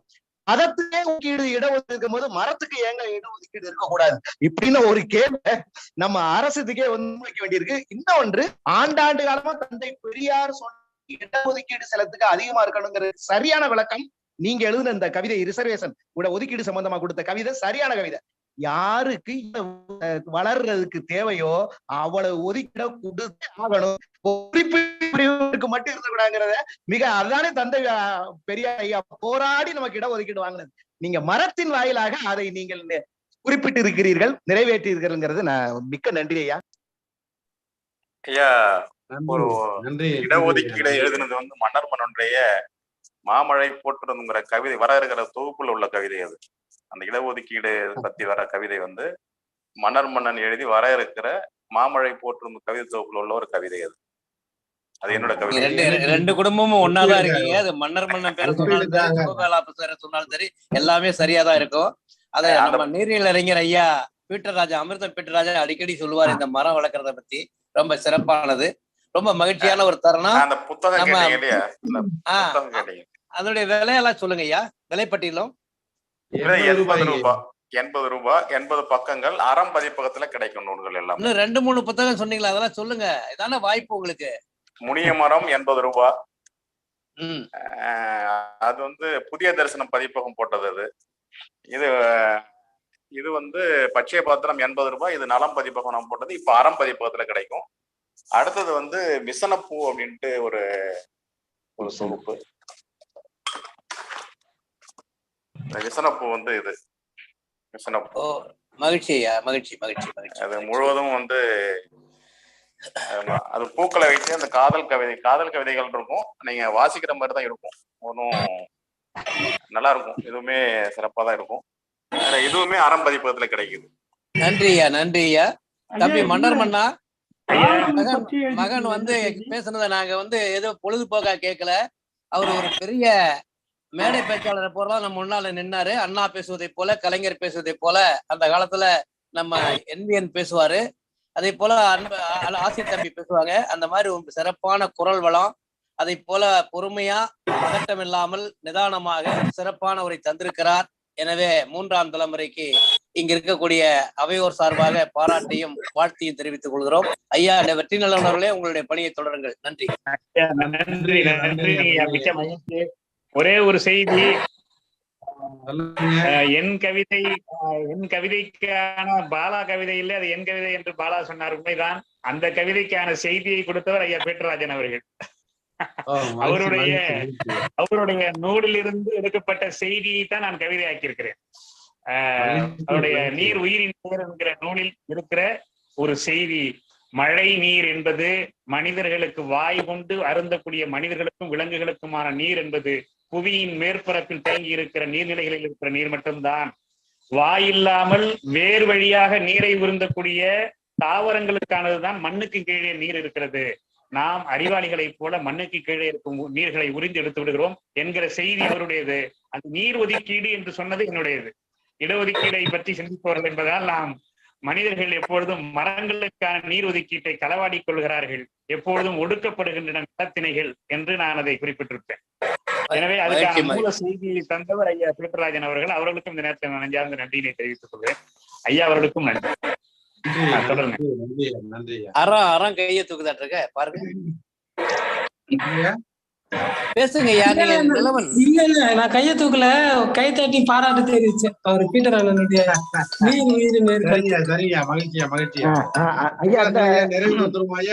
ஐயா. இந்த நிலத்தடி நீர் விஷயம் வந்து வயலுக்கு வேணாம்யா, அப்புறம் பம்பு செட்டே போட முடியாது. நிலத்தடி நீர் ஆழ்தள நீர் தப்புதாங்க ஐயா. ஐயா அவர் ஏற்கனவே நம்ம அமிர்தம் பீட்டராஜன் இந்த நிலத்தடி நீரை உறிஞ்சிருந்த தப்புன்னு பேசியிருக்காங்க. அது சென்னைக்கு கூட அவர் சிறப்பான ஒரு நல்ல ஒரு அருமையான அறிவுரை தந்தாரு. இந்த வெள்ளத்தை போக்கணும்னா ஒரு 100 அடி 200 அடிக்கு ஒரு போரை போட்டீங்கன்னா தண்ணி உள்ள போயிடுன்னு சொன்னாரு. அவர் சிறப்பான கருத்துக்களை வச்சிருக்காரு. அதை தம்பி மன்னர் மன்னன் மறைக்காம அவருடைய கருத்துங்கிறத இங்க பதிவு பண்ணது ஒரு நல்ல மனிதனுக்கு அழகு. மன்னர் மன்னன் என்பது சிறப்பு. நன்றி ஐயா, பேசுங்க.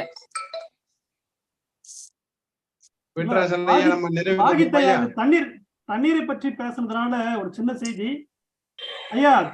தாழ்தள நீர் இல்லாட்டி ரொம்ப ஆழ்தள நீர் இருக்கு இல்லைங்களா, போர்வெல், அந்த தண்ணீர் தாவரங்களுக்கு ஏற்றது இல்லை. அதை நம்ம ட்ரீட் பண்ணி தான் தரணும். அதனால நிறைய சிக்கல்கள் வருது, மண் பாழ்படுது. அது எந்த விதத்திலும் சரியில்லை. வேர் உள்ளது, அந்த எது வேர் நமக்கு, நாம அந்த தண்ணீரை பயன்படுத்தலாம்னாக்கா நாமும் வேரோடு பிறந்திருப்போம். நமக்கு வேர்கள் இல்லை. நமக்கு வேர்கள் இல்லாததுனால தரையில இருக்கிற தண்ணீரை எடுத்துக்கொள்ள நமக்கு எந்த உரிமையும் இல்லை. மகிழ்ச்சியா மகிழ்ச்சியா மகிழ்ச்சி. மகிழ்ச்சியா. நம்ம இருக்கக்கூடிய ஏரி குளத்தை காப்பாத்தணும்னால நீங்க சொல்ற கருத்து சிறப்பா அமையும். நான் அமெரிக்கா போயிருந்தேன். அங்க வந்து ஒரு 100 ஏக்கர் 200 ஏக்கரை வளைச்சு அவங்க என்ன பண்றாங்கன்னா மரத்தையும் வளர்க்குறாங்க, இடையில வந்து தண்ணியை தேக்கக்கூடிய குளங்களும் இருக்கு. எந்த இடத்துலயும் கடல்லையோ மற்றதுலயோ தண்ணி வீணா வருது இல்ல. நம்மகிட்ட இடவசதி இல்ல, இருந்தவங்க எல்லாம் என்ன பண்ணாங்கன்னா இருந்த ஏரி குளத்தை பூரா பிளாட்டா போட்டாங்க. அதனுடைய விளைவு இன்றைக்கு மழை என்ன பண்ணுதுன்னா, நான் இருக்கிற இடத்துக்கு நீ வந்துட்ட, நான் உன்னை விட்டனா பாருன்னு சென்னையை கலக்கிடுச்சு. அதனால நிகழ்ச்சியை தொடருங்க ஐயா. நன்றி ஐயா. நன்றி. பீட்டர் ராஜன் ஐயா, ஒன்னே ஒண்ணு. பீட்டர் ராஜன் ஐயா, நீங்க சொன்னதை நான் புரிஞ்சுக்கிட்டேன். அதாவது எப்படி சொல்ல வரீங்கன்னா, ஆழ்துளை கிணறு வேண்டாம், அதாவது இருக்கக்கூடாது, நம்ம நிகழ்ச்சி மாறி. மகிழ்ச்சி மகிழ்ச்சி ஐயா, மகிழ்ச்சி ஐயா. ஏன் நம்ம நிறைவு பகுதிக்கு வந்துருவோம், பிறகு பேசுவோம் ஐயா. நன்றிங்க. அடுத்து நம்முடைய சான்றோர் தளத்தினுடைய 59வது மின்னூல் வெளியீட்டு விழாவானது மிக சிறப்பாக நடந்தேறி இருக்கிறது. அவருடைய நிறைவு பகுதியாக நன்றி உரை. நன்றி சொல்வதற்கு முதலில் பச்சைய பாத்திரம் என்கிற பொருண்மையிலே ஆகச்சிறந்த சூழலியல் கவிதைகளை நூலாக வடித்து தந்த மதிப்பிற்குரிய கவிஞர் சுகபாலா அவர்களுக்கு சான்றோர் நன்றியை தெரிவித்துக் கொள்கிறது. நன்றி ஐயா, நன்றி. அந்த நூலினை மிக சிறப்பாக திறனாய்வு செய்து, யாருக்கும் நான் இளைத்தவன் இல்லை, வயதுதான் இளையது என்று மிக அழகாக மேடையிலே காட்டிய நம்முடைய மதிப்பிற்குரிய இளவல் மாசு பிரபாகரன் அவர்களுக்கு நம்முடைய நன்றியை அன்போடு உரித்தாக்கி கொள்கிறோம். அதே போலவே இந்த நிகழ்ச்சிக்கு தலைமை வகித்த பௌத்த அறிஞர் அரம்மா அமரேசன் அவர்களுக்கு நன்றியை உரித்தாக்கிக் கொள்கிறோம். வரவேற்புரை வழங்கிய மன்னர் ஐயா அவர்களுக்கு நன்றியை உரித்தாக்கிக் கொள்கிறோம். தமிழ் இசை தந்த மதிப்பிற்குரிய முனைவர் நன்னானே ரமேஷ் அவர்களுக்கு நன்றியை உரித்தாக்கிக் கொள்கிறோம். தொடக்க உரையாற்றிய சான்றோர் தளத்தினுடைய இயக்குனர் பொறியியல் முனைவர் பாலமுருகன் அவர்களுக்கு நன்றியை உரித்தாக்கிக் கொள்கிறோம். அதுபோலவே நோக்க உரையினை மிகச்சிறப்பாக தந்த சான்றோர் தளத்தினுடைய நிறுவனர் பொறிஞர் அமிர்தம் பீட்டராசன் ஐயா அவர்களுக்கு நன்றியை உரித்தாக்கிக் கொள்கிறோம். வாழ்த்துறை வழங்கிய பேராசிரியர் முனைவர் தமிழியரன் அவர்களுக்கு நன்றியை உரித்தாக்கிக் கொள்கிறோம். கவிஞர் கோ பாரதி மோகன் அவர்களுக்கும் நன்றியை உரித்தாக்கிக் கொள்கிறோம். இது போலவே இந்த அரங்கத்திலே இணைந்திருக்கக்கூடிய நம்முடைய மதிப்பிற்குரிய அறிஞர்கள் நெய்வேலி ஞானசேகரன் ஐயா அவர்களுக்கு நன்றி. திருப்பத்தூர் கவிஞர் வாகித் அவர்களுக்கு நன்றி.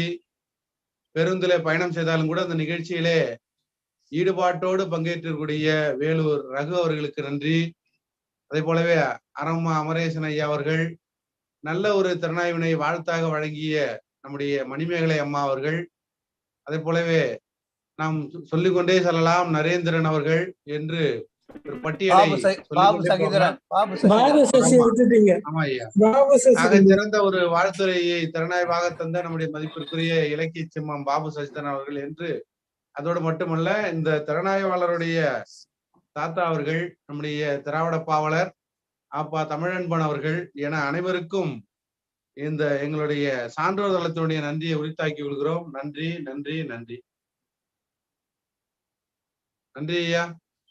மகிழ்ச்சியா மகிழ்ச்சியா. ரெக்கார்டிங் முடிச்சிட்டீங்களா?